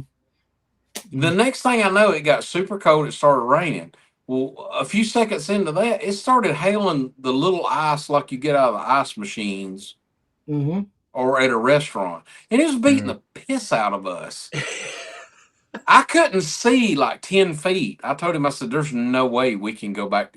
We could almost see Little Hawk from there. We were not far down from there, and people would probably, if you think about it, we were at a blow through. There was a brush pile out there, and he had just looked at it and was about to throw at it, and we got pelted. We look like cows. You know how cows will turn their rear end into the storm, We were just standing there backwards, and all this ice is just nailing us in the back. Let me read this. And I was like, there's no way I can even putt back to the ramp at this point, and it was horrible. And we didn't catch fish there either. Fish for Alex, before I let you go, let me read this from Billington. I was a few miles offshore in my kayak the day before Katrina landed. Got a bit sketchy. Got like hurricane hunters here. Joshua says Hurricane Matthew on Lake Norman. Spinnerbait bite was second to Well, I bet. I bet that barometric pressure had them things eating. They were probably chewing. First club derby this year on Wadowee. It pinned us under a bridge for 2 hours, gusting to 50, lightning. Found out there was a tornado about 8 miles south of there. Alex, can you top 2 hurricanes and a tornado for 50? No. You ain't got nothing that exciting. Just lie and make something up. Hell, we won't know. No, I mean, I run from the lightning when I see it. So Yeah, don't hold your. Yeah, if you got a graphite rod, don't hold it up high. I will. I will. Rain. No high sticking. Get out there. Well, I have been out there in the snow and stuff like that. So Yeah, I will tell you this because you're familiar with Latham. That I've had a thunderstorm and wind gusting so fast from my back trying to get back to the boat ramp that it was pushing faster than my electric motor could run, and Latham was white capping. So Wow. I was on Carter's Lake like a year and a half ago for a tournament, and it was like 35-mile-an-hour winds, and it was terrifying. No, I get it. Yeah, you get some roller waves out there then. I thought that the wind was going to pick me and my kayak up off the water. Now listen, John G, son, I had to hide in a boathouse. See, okay, listen. You thought he said outhouse. Yeah, that's bad, John. Here. It's been a long day, boys, and I can't see. I was thinking like Porta John. I had to hide in a boathouse under a hanging pontoon when a tornado came through Sinclair, scared as he's ever been in his life. But I was sitting there thinking outhouse, and I mean, Porta John. I was going to say John. Public service message. Nobody needs to hide out in a Porta John during a thunderstorm because them things will get knocked over. But yeah, boathouse right there for sure. Was marlin fishing in the Dominican Republic when Hurricane Beryl was about to come through, and we had 5 to 7 foot seas. Lord knows I'd be puking my head off in that. Oh yeah, that's seasickness for me. I can't handle that. How do you pronounce that? Lefebvre. Lefebvre wins 200,000 heavy hitters. Good for him. Let's talk about that dude that lost that giant. Oh my God! Trying to bring it in the boat. I asked Easton about that the other night too. I mean, like, listen, I've never felt so sorry. Oh yeah, for an angler in my entire life. I mean, really, I'm being very legit because he had 100%. His hands on it. Yeah. Yes. And dropped it. I mean, that had to be a double digit or right around. I mean, that was a big fish. Easily. Yeah. But have you ever had that happen? I've had them right there at the boat with my hands almost like bringing them over and I have my hand right there at it and the knot break or something like that before, but never like that. I don't think I have not that, but I was holding the fish and I turned like this to get my board out and she freaked out and just gone. And it was easily a 19-inch spot. This did not happen to me, but I witnessed it happen. This is back on Yahula or Lake Zwerner, whatever you want to call it, up in Dahlonega, that little bitty reservoir. That's what 75 to 100 acres like that. We had a night tournament out there, and a guy and listen, a good sack back then was 3 fish at a night tournament. If you had 6 pounds, you had a hell of a night. So this guy comes in and he's got a cooler for a live well, and he's fishing with his wife, and I don't even remember the guy's name, but he was trying to get his fish out to put in a weigh-in bag. He dropped an 8-pounder. Oh no! Dropped an 8-pounder. Weighed in 2 fish and still won the tournament. Dang! So he had probably like 9 pounds. He had a couple of 4s and a 5, but he had like a 7-8 pounder, something like that. Picked it up. We're all looking at it. He goes to put it in the bag and just whiffs. Just drops it in. If anyone was right with the Lord, that man was that day. He still won. You know, I've got buddies that ask me why I use I've had people ask me why I use the pool noodles in my live well. I've got a friend on Wedowee that catches them. He catches good. And he opened up the live well on his boat one time during a tournament and a 6-pounder jumped out and off the side of the boat. They'll do it. Yep. I had my grandson in a little kids tournament and I was making him catch his own fish that day. It come time for weigh-in. He flips open the live well and a damn Alatoona spot jumps about 3 feet up. And thank God it had a coal tag on the end of it for him to grab the leash, or it'd have been in the parking lot. So, you know, I talk about using the Smart Soak from Fish Nerd Labs, and there's a video I've got. I hadn't posted this one yet, but I had a largemouth jump through the pool noodles almost out of the boat. Really? Yes, that stuff gets them excited. I have not had a live well yet. They hadn't been like stupid when I go to take them out. Right. With that stuff in it. I've told people before, believe it or not, you can put peroxide. Because it's H2O2. Mm-hmm. It just has it has an extra oxygen molecule. You can take a little cup that's like what you give kids, cough medicine or whatever in. Basically a shot, an ounce to about 5 gallons of water. And you can put a couple of those in your live well, and it will jack fish up. They are feeling funky. They are doped up, and they will jump the hell out of your live well off in the parking lot. You have to be careful. Hey, Tony? Yeah. Take over for a second. I'm going to go get a refill. All right. Gotcha. It's not alcohol, guys. I'm going to go get me some Pepsi. Need some agua. Yeah. Yeah. All right. Well, yeah, Tom, I've already had too much. But anyway. So Tom says his storm story, my fishing buddy was in my boat during the end of a tournament, in line to put my boat on the trailer. His girlfriend in a green bikini with me in the truck. He put my boat on the wrong trailer. I've seen that happen. I saw that. It's like, why do we remember the green bikini, Tom? It's like he specifically said green bikini. Tom's like, green bikini. I like it for sure. That has happened. Fish I caught today. Yeah. You what? I almost lost that fish I caught today. It started freaking out, threw the hook, and heading straight back for the water.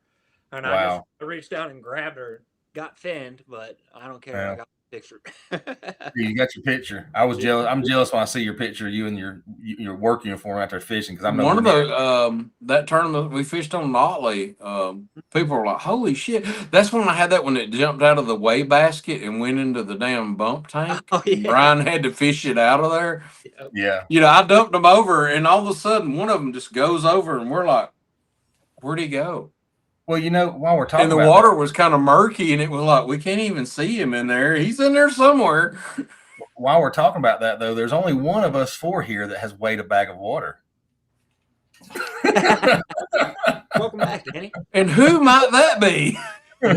Looking at SOB is all I know. But we laugh about that now, and we've told the story so many times. It's true, but that's why my name is written on my live well bag now. I mean, it's Danny's live well bag, because it is. You know how many times I've walked up the weigh-in bag? I'm like, I put them in there. I'm going, yep, they're all still there. You look. You're like, you could really screw this up if you're not careful. That was the most embarrassing thing it's funny now, but that was embarrassing at the time. Because I did. How much that water weigh? Yeah, right. I said, 5 alive. Yeah, that's so. But it's the good thing about fishing is if you do it long enough, whether you're tournament fishing, fun fishing, whatever, you're gonna screw something up. And there's gonna be something. Yeah. There's stories to tell, no matter what. I mean, that's what fishing's about half the time. Absolutely. I overanalyze everything. So I'm always trying to make sure, and I'll tell on myself. It's 2 funny stories. So recently, I put the boat in without the drain plug in, and I'm always like, I put it in the exact same moment every day. I don't know what I did, and I'm like, where's all this water coming from? Yeah. But I've got one even better than that. So I was fishing. It was last year. I fished all day, ran the big motor, and not like flying with a big motor, but I at idle speed across the lake. And I go to load back up, and I hear something drag. I fished all day with my motor toter still attached to the foot of the boat. No joke. All day. I put it back on the trail. I'm looking around going, there's nobody here to see that. Yeah, all day. I don't feel near as bad about weighing an empty bag of water now. We all do. Like you said, we're all going to do We've all got stories. I mean, I've done the no plug. I mean, I've done that. And I just jumped my ass off. It was right at the beginning of a tournament. It was an evening tournament on Lanier. I just jumped over the back and put it in. That's been a long time. I don't know how many times I took off, being in a hurry, and didn't think about pulling my trolling motor up. And I did that. I've done that. And I mean, one time did it so bad it just tore it loose. I learned that in wintertime one time. That was rough. I learned that one quick.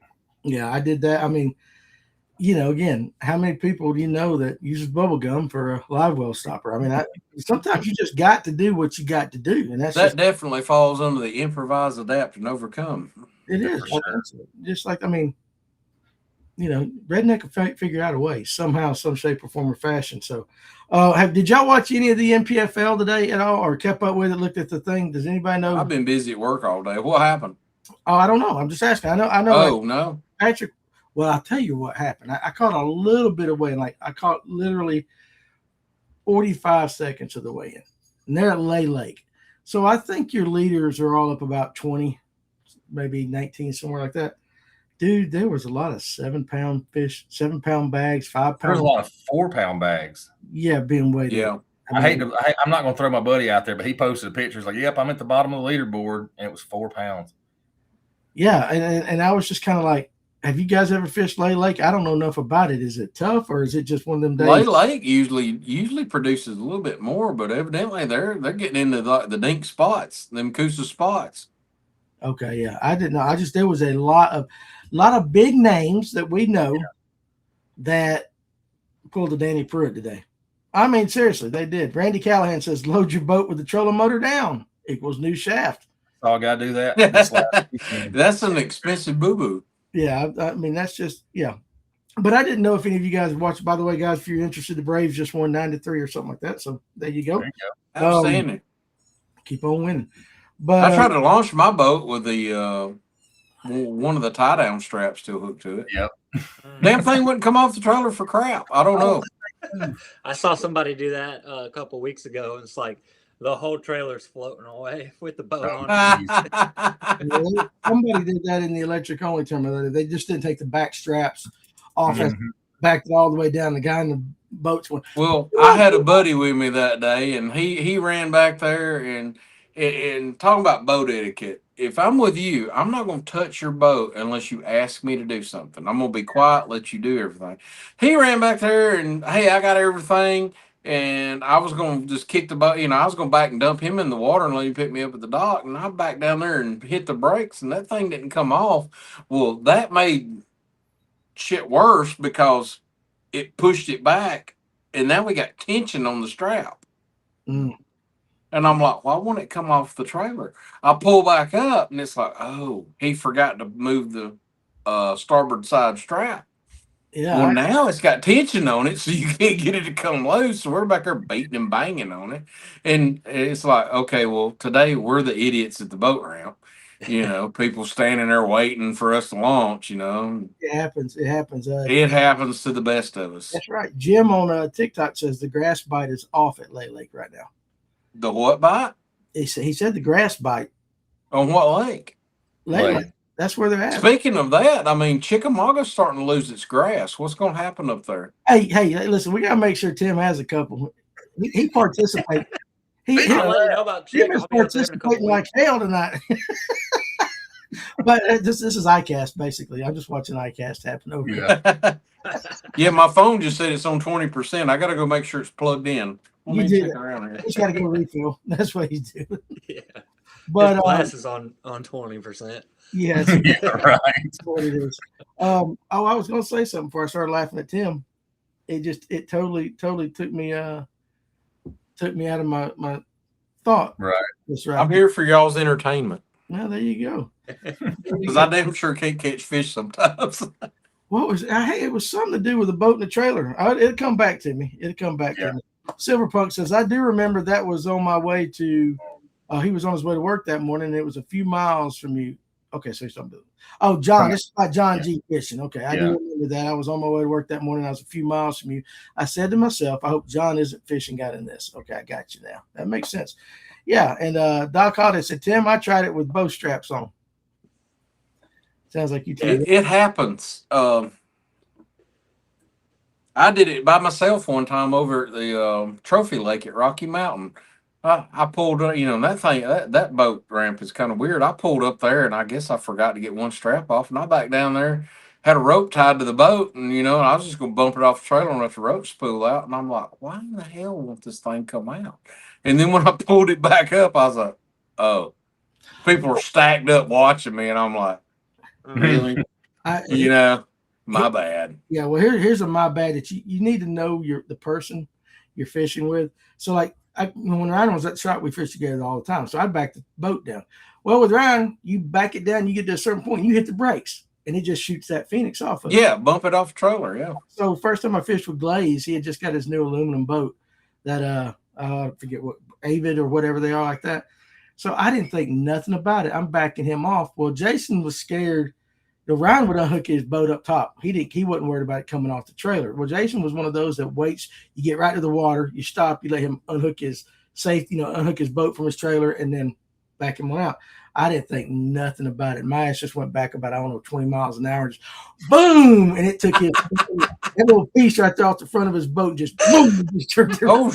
Oh, What the hell are you doing? I'm like, what? I didn't know. Yeah. oh man. Oh yeah. I had a buddy with Dowie. We were fishing our winter trail, and he didn't have his partner that day, so he grabbed some rando out of the parking lot, back him in. Well, the rando, he didn't know that he had unhooked the boat yet, and Matt fishes all the time.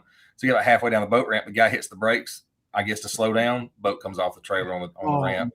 Luckily, they were able to save it, but all we hear is "whoa," and we look back, and his skeg sitting on the ramp. Yeah, my older boat would sit on the trailer. This newer boat with that 4-stroke engine is I guess, way bigger.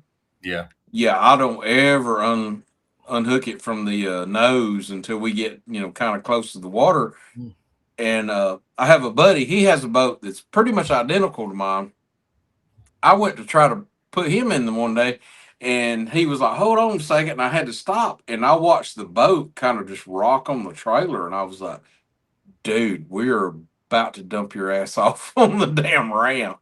Absolutely. It happens. All right, this is for you Tupperware gang, guys. Bottom Line Outdoors finished the Titan X build today. Going to take it out Saturday. XI3, is that how you say it right? Did I say it correctly? Because I think I said X13 last time. And a micro power pole. Nice. Good for you. Get out there. It's good. Get out there and fish. Yeah, I hope you catch them. Yeah. That's right. Now, Warrior the Best has a good question. We can debate this one.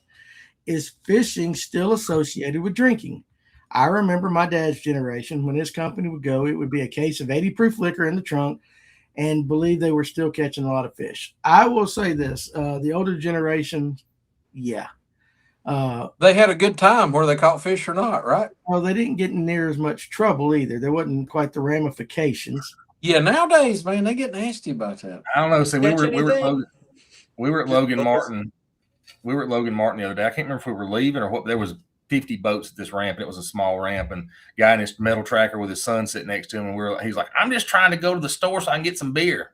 That's all he was worried about. He was going back out with some beer. He didn't care. You know, they said that there's some statistics out now with I don't know which generation letter or hell number it is, but the young ones, the 20-somethings or whatever the hell they are, they're drinking alcohol usage down like 40 or 50% from our generation and all that. So yeah, I don't know if it's because of the token or what, or all the gummies going around, but I don't know why. Alex, can you explain that? You're about that age. I'm 39. He's almost at that 4-0. Bless his heart. Well, now nothing's private anymore. Everything's on social media. So if you get out there drinking beer, you can't have a house party. I saw a thing about it yesterday. It said the movie Superbad came out, and I'm sure everybody's seen that movie. Oh yeah. There were no iPhones. They weren't texting or if they were, it was T9 on the Nokia phone. Yeah. When the movie came out, Apple released the iPhone. And that was the last of being able to go and have those house parties where you drink all day or all night, and nobody's got their camera out filming you and stuff like that. Like it was cool. I mean, sad at the same time. I'm not going to name the name of the angler, but there is a certain individual in Lake Lanier that if you fish with him during the winter time, he does have a bottle of nice, high-quality brown stuff on his boat to let you just take a little sip to warm back up. Keep you a little toasty while you're out there. It is, and it's very nice. And it ain't no daggone cheap stuff either. It's highbrow stuff. I don't get to fish with that man near as much as I'd like to. Soccer Holden says, I don't drink, but maybe I should start if it makes you think you're catching more fish. Well, it might make you think that, but if not, you're at least enjoying the day. I don't drink during, and listen, and we know it happens. I don't drink during tournaments or anything like that. No, I don't either. I don't. Guys that do. There are guys that I know that do, but they got their cooler. I mean, they're not drinking like hard liquor or nothing, but they drink beer.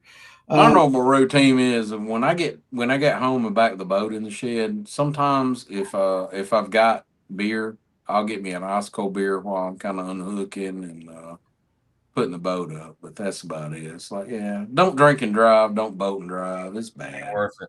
It ain't worth it. Nah, you'll end up hurting yourself or worse, someone that was innocent that didn't deserve it. Just wait and do it at ICAST. Buddy. Hey, I can listen, look over here at the kitchen right now. I've got my ICAST collector's cups. I have been informed that there will be an Uber because my wife is not sitting and watching all of us and being the designated driver this time. Well, I'm flying down, so I'm stuck to an Uber anyway. And Tiff's going with me this time, so I'll just be like, get us an Uber and get us the hell out of here. Well, we got Amanda. We got my wife. Yeah. Amanda. If she's not beating the piss out of Danny, she won't hit any palm trees, so you're good to go. We're going to ask my wife live on that. I saw my life flash before my eyes that night. Come here, please. Like, no. We're going to see what she says. Oh my God, I get to No. You don't. Yeah, you do get the end of the room. Listen, hey, Josh. We want to know if we can hire you to be the Uber at ICAST. Can you get us home from the ICAST party again? think the answer to that? You got to see this look I'm getting right now. She is cutting them eyes at me. Make sure we wear comfortable shoes this time, Danny. Right. Yeah. It was Tim's idea. Yeah, But wait. I'm always, Look. he was the cop sitting next to me, didn't do shit about whoa, you. kids are watching. We got kids watching. Alex is on tonight. He's a kid. Yeah, he's still a kid. After hours. Yeah. Regardless, he didn't do anything to help me with the feet in my face. Oh yeah, she's blaming you for not helping her out when I put my feet in her face, and then I didn't. Oh, I know, buddy. I toted the brunt of that. It was I got him in the car. The next thing you know, it's like she's like, I left him with you for 15 minutes. I'm like, I'm sorry. Is this Mrs. They were serving old fashions. Oh, is this Mrs. It went south. Yes, and it's gonna be her last. The Iron Dome is activated. I would say that he did. Yeah. The line cutters party, if you ever go to ICAST, is off the chain. It is lit. Danny getting the stink eye. Didn't do shit. Laughed my ass off. So yeah. Hey Tim, do you remember the guy with the fish scale boots? Who had the fish scale boots at ICAST at the line cut? Was that line cutters? That was not the first time. It was The fish scale boots? Fish scale boots. not the Hell, time we went. not a clue. Wasn't it twice? Haven't we been twice? We've been twice, Amanda. Okay, it was the first time. He don't remember 2 years ago. He's old. He better remember last week. Lord, no, I wasn't far behind Danny. Yeah, no, nobody remembers. But okay, I appreciate your participation. You can go now. Get out of the seat and let me take over. No, I'm just kidding. Yeah, that's right. Okay. All right, come on. We lose all our viewers. That's not true. Anyway, can Mrs. Pruitt tell her point of view of the Kiefer story? Oh my God. You mean? Jump on, babe. Go. Yeah.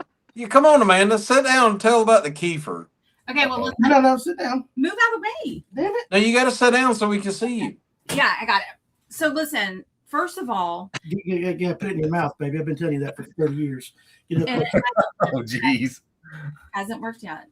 Some views are not all of the Fish North Georgia gentlemen here, so Thanks, Tony, for that disclaimer. Tony's our man tonight. I gotta get better with the disclaimers, though. You better go ahead and start matching that mute button because I'm not really good with the, political correct words.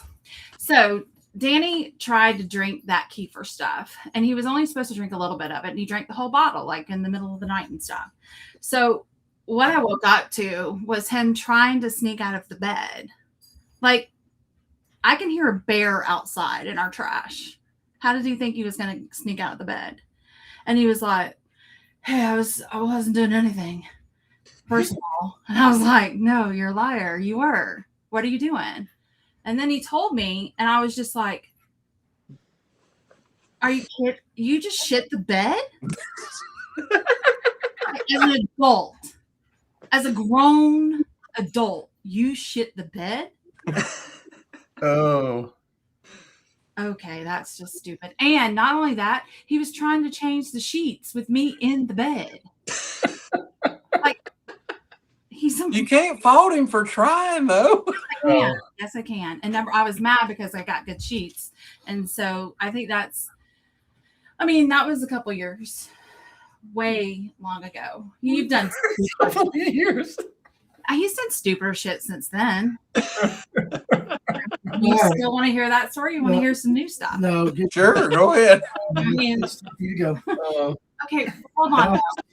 Let me ask you about the guy with the fish scale boots, just so that maybe somebody else knows who he is. So apparently, he was the guy that hosted the party at the bar that night. Matt Robertson. Is he tall? Yeah. Kind of got a beard. And no, he didn't have long hair, I don't think. He had short hair. And then he had a truck outside that was one of those stupid trucks that was lifted up, and had the green light underneath it. No, not Matt Robertson. Okay, so anyway, listen to this. So anyway, he has these scale boots on. And I was just sitting there waiting for, guess what? Another round for you losers. And at the bar. And I noticed the boots. And I was like, are those fish scale boots? And he was like, yeah, they are. You want to touch them? And I was like, well, they're kind of weird. So I did. And I was like, yeah, they are all the way up. That's so weird. And he was like, you want a picture with me? And I was like, no. Do you want a picture with me? So apparently he was somebody. Like he was somebody big. I don't know. Because after that, a couple of girls took some pictures. Okay. Yeah. You. No, I'm having fun now. All right. That's a takeover. Then, Takeover. What other story can I tell them? You can tell them what I'm going to do to you when we get off this show. Not a damn thing. He's going to sit on the couch. Probably so. He's going to sit on the couch and he's going to try to binge watch because that's his new thing. He tries to binge watch things at night, but he watches a couple episodes and then he falls asleep. What's he watching now? What's it called? I don't. Peaky Blinders. Oh, that's a good one. I don't even know what that is. It's what I'm going to do. You don't get my seat back up. See, my wife does that. She'd been watching the last episode from The Last of Us all week long. She can't finish it. She just falls asleep. Seriously, that's weak. Tell her to up her game, man. You can do it. I can watch the whole stuff. Okay. All right. There you go. Well, this was fun. Let me try to remember the story and I'll come back. But right now I'm having to clean the house because Danny Boy don't think he has to do that. Good to see you, Amanda. Good to see y'all too. I guess I'll see you at Outcast or ICAST. Outcast. Yeah. Outcast is probably the proper term. Yeah, it is. Oh. You may need a driver at the line cutters party on Thursday. Yeah. Is Christy coming? Yes. Yes. But what? But she ain't going to be a designated driver this year. No, I know because I'm going to get her plastered. I think all the wives are coming. I think Miss Terry's coming this time. My wife's coming this time. Wait. Miss Terry's coming? Yes, Miss Terry. I think so. Yeah, but she's not going to want to go where we go because we don't have her kind of Would money. you get the hell? She'll be wanting to go shop for some purses to put in her safe. And I'm for that. But Danny's wallet is not for that. I ain't buying no damn purse. Maybe Father Time can come off. I'm sure my wife will probably go Wednesday and go, this is really nice. You and your little friends have fun. I'm going to find the ladies and we're going to do something more ladylike. I am considering. Yeah, I don't know about that. What, Tony? I don't know what days we're going to be down there. I know we're going to be there the whole week because we got to sit through a timeshare meeting for the place we got from last year. But anyway, don't sign anything. No. No, I'm not signing it. But I'm considering getting a guide for maybe Monday and doing a bass fishing trip down there somewhere. I'd really like to catch a nice size Florida bass down there. It'd be nice to go catch some peacock bass. I'd like to lay into one of those. That'd be pretty cool too. And maybe that may be in the air. I don't know yet though. Yeah. Are you still here? Yeah. Danny would love to do that, but he throws up on the boats, and so he can. You puke one time, two times on the boat. Several times. Yeah, nobody ever forgets it. That's like shitting your pants. I mean, people forget everything you do in the world, but you shit your pantalones one time, and they're like, "Yeah, you remember that time you shit your pants?" Yeah, it happens. Are you done now? I don't know. Ain't you got some cleaning to do? Go make me a sandwich. So go ahead and tell your. If Danny's not back in a few weeks, it's because he's waiting for the bruises to go away. Right. Bruises. You'll never see it. Yeah, this right here. I'm going doing a list of you. My list for you to do when you get out for real. Baby, you got to earn that list. I'll kick your ass Come right on. here. All right, let's go. We'll go. You know what? Eddie Hudson says this is great. Yeah. And I'm glad she don't drink no more. That woman was a handful when she drank, boys. So anyway, all right. Well, there you go. Y'all finally got your damn Mrs. Pruitt. Iron Dome for centuries. Yeah. No, I might actually score tonight because I let her on the show. That's not true. Oh, well, never mind. I heard that cleaning the freaking bathroom. Okay, go home. There you go.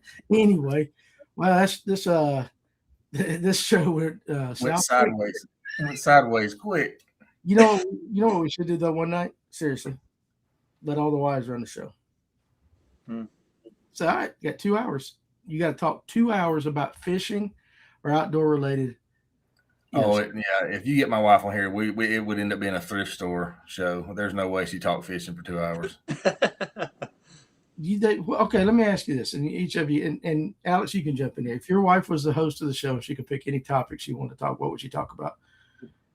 Running. Oh shit!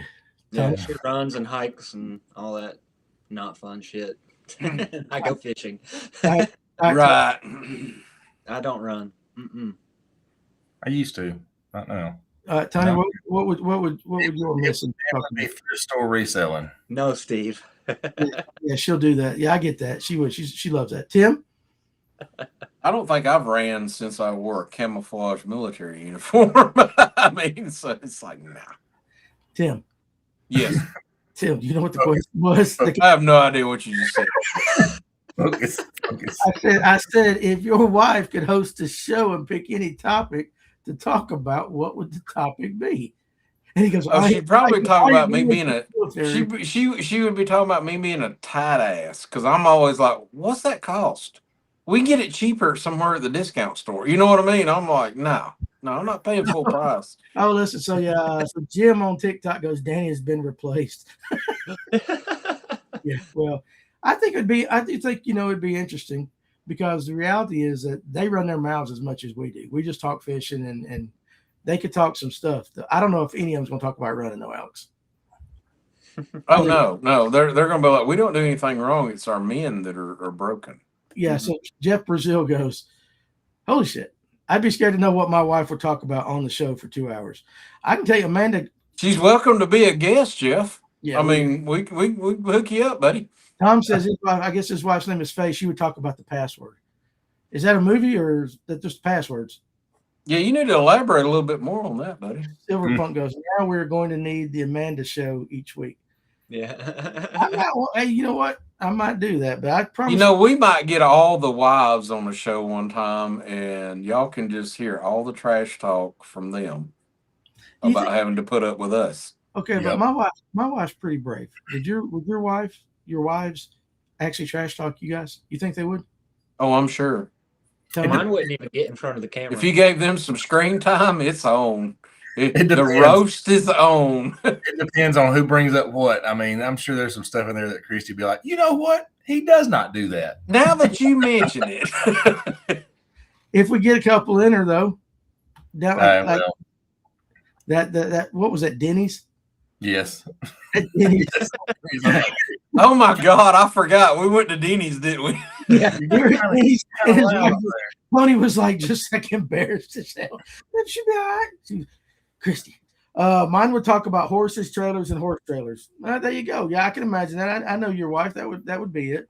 Yep. But yeah, it is what it is. But you know what? At the end of the day, they love us, right? Oh yeah. At least the hell I hope so. But guys, again, if I go missing tomorrow, she did it. Check the pig pens. I'm trying to think of everything she did. Pig pens. No, we're not crossing her. There'll just be a really, really, really elaborate memorial service for him. Would you have an elaborate memorial? Because we don't want to. Yeah, we don't want to disappear either. Which one of you guys are going to take over if she knocks me off? Tony. Tony, you're next in line. I guess. Tony does a really good job. I'm nominating him. Appreciate it. Mine would probably complain 2 whole hours about me buying glide baits all the time. What she could have done with all that money.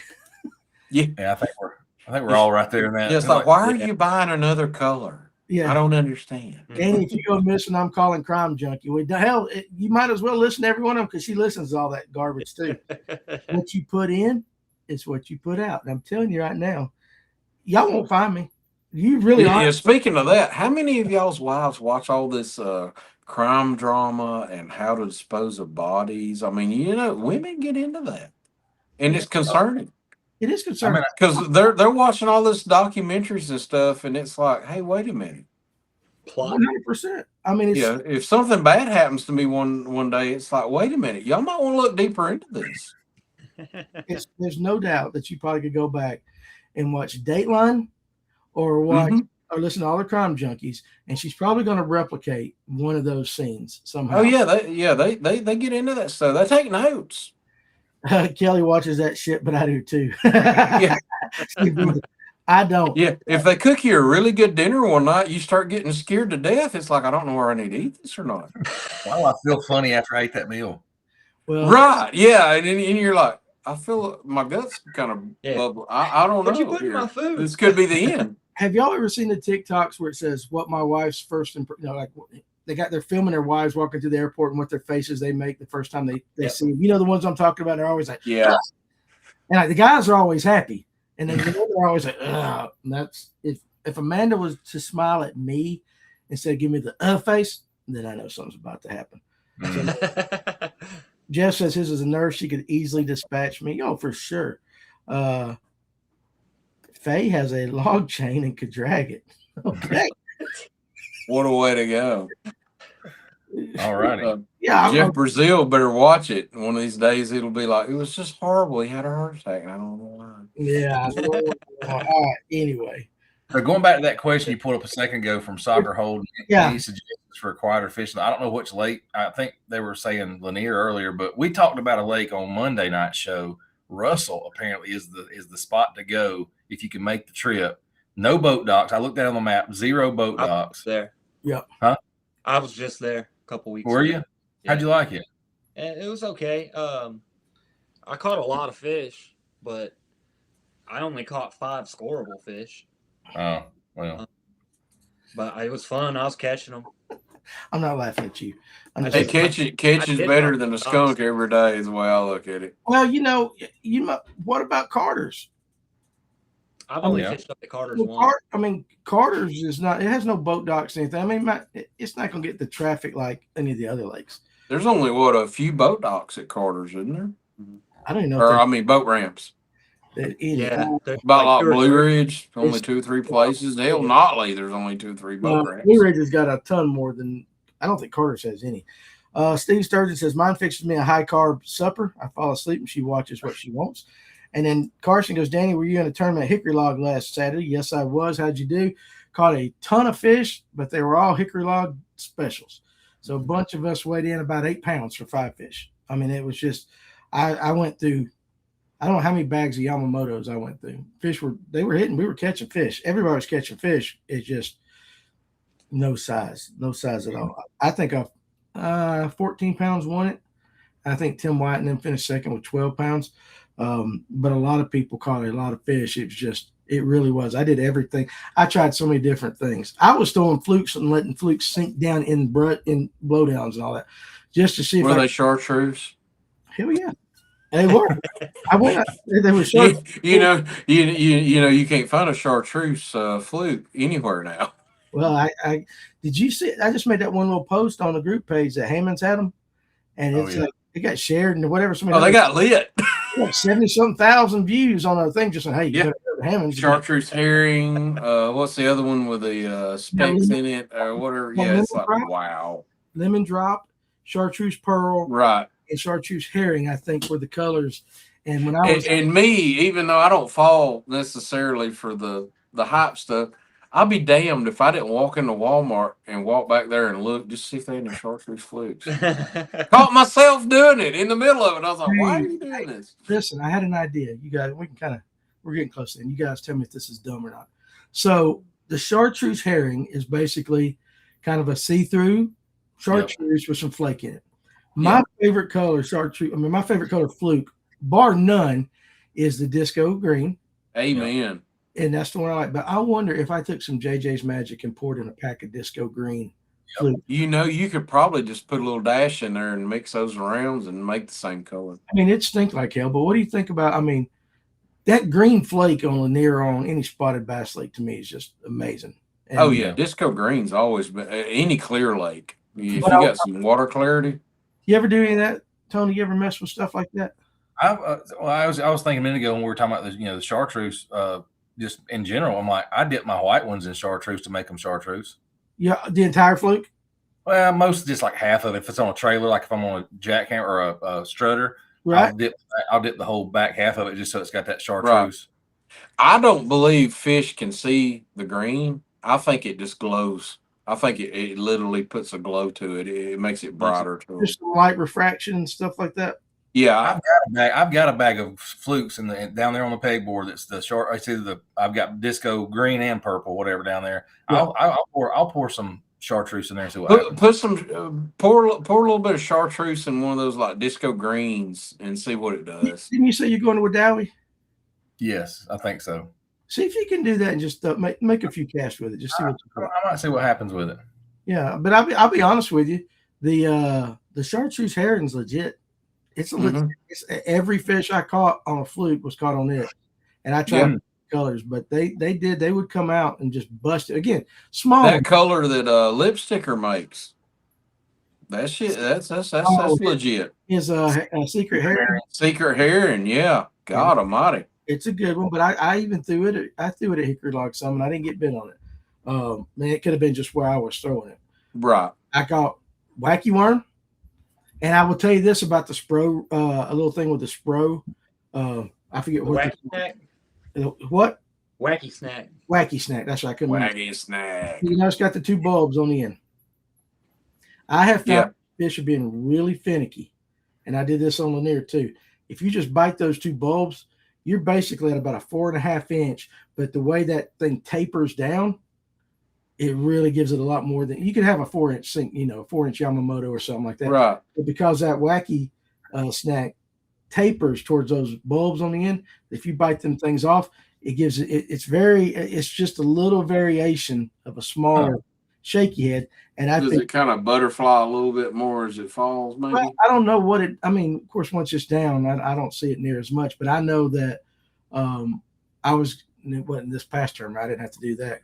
But I was across the street and they weren't hitting it, and I bit it off, and all of a sudden they went crazy, like it was every cast. And so I was just like, okay. So I tried that at hickory log. It works and all that. Chartreuse koiki, yeah. I mean, they're out there. I'm sure somebody has one. For Steve Billington. Yeah, I see that. 4.5 inch. I always marketed myself. How about this?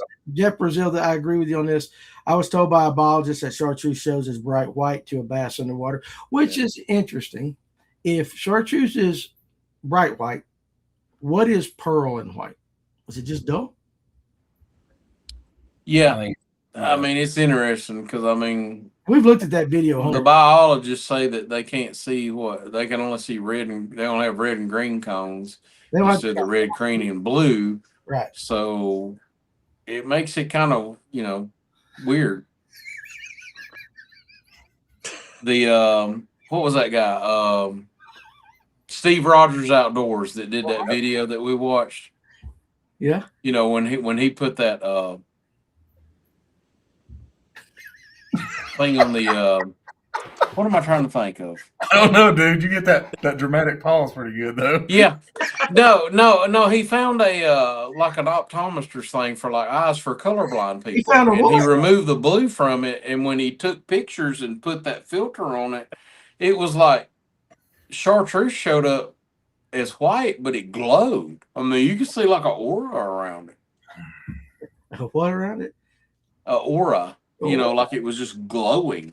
Yeah. All right. Well, we're gonna end on that. We're gonna end on Tim. I love you. But anyway, it's good. Hey, listen. Listen. You know what I love about this show is we had zero plans whatsoever, and we talk. And we literally pulled this out of our ass. And sometimes I think sometimes that's better than just. Those are the shows over the history, as long as I've been with Fish North Georgia. Those are the shows that usually get the most views, comments. Well, just y'all mark it down because my wife ain't coming back on for a long. So you say. I know. Now I got to go face her. We really could talk another 2 hours, guys, if you want to. with you sitting there. Right. We could go on all night with this crap. We could. But anyway, all right, you guys, hey, listen, I appreciate you three jumping on with me. And of course, every one of you guys in the comment section, hope you enjoyed it. It's just we're just some dog talk. I feel like I'm Tim now. Doc talk. But it's been a good time tonight. So anyway, I hope you guys had a good time. If you get out on the water this weekend, of course, I say it every time, just please be careful. Watch out for all the yahoos out there. This is one weekend of the year that I really try. Yeah, it's a holiday weekend. Be careful. Yeah, just honestly be careful out there and watch the idiots, especially like Tony told you. Watch the pontoons. They can't turn on a dime and all that. Watch the Tupperware gang if you're out and about. Just keep an eye out on our brothers in the plastic and everything. But you guys be careful and enjoy it. No show Monday night because it's Memorial Day. That's Tuesday, right. Clint will be. I'll be out of town Tuesday. Clint's going to be running the live well. Alex, you have a show. I'll be at Santee Cooper. You'll be at Santee. All right. So no kayak show next week, but Tony and Tim and Kevin hopefully will be back next Thursday, and then the week after we'll start back up with the lunch breaks and get back on a normal pattern. So appreciate you guys joining us. That was a great show. It was a fun show. So absolutely. Yeah, nothing better than a few laughs, and everybody but Tim did it sober. Sorry.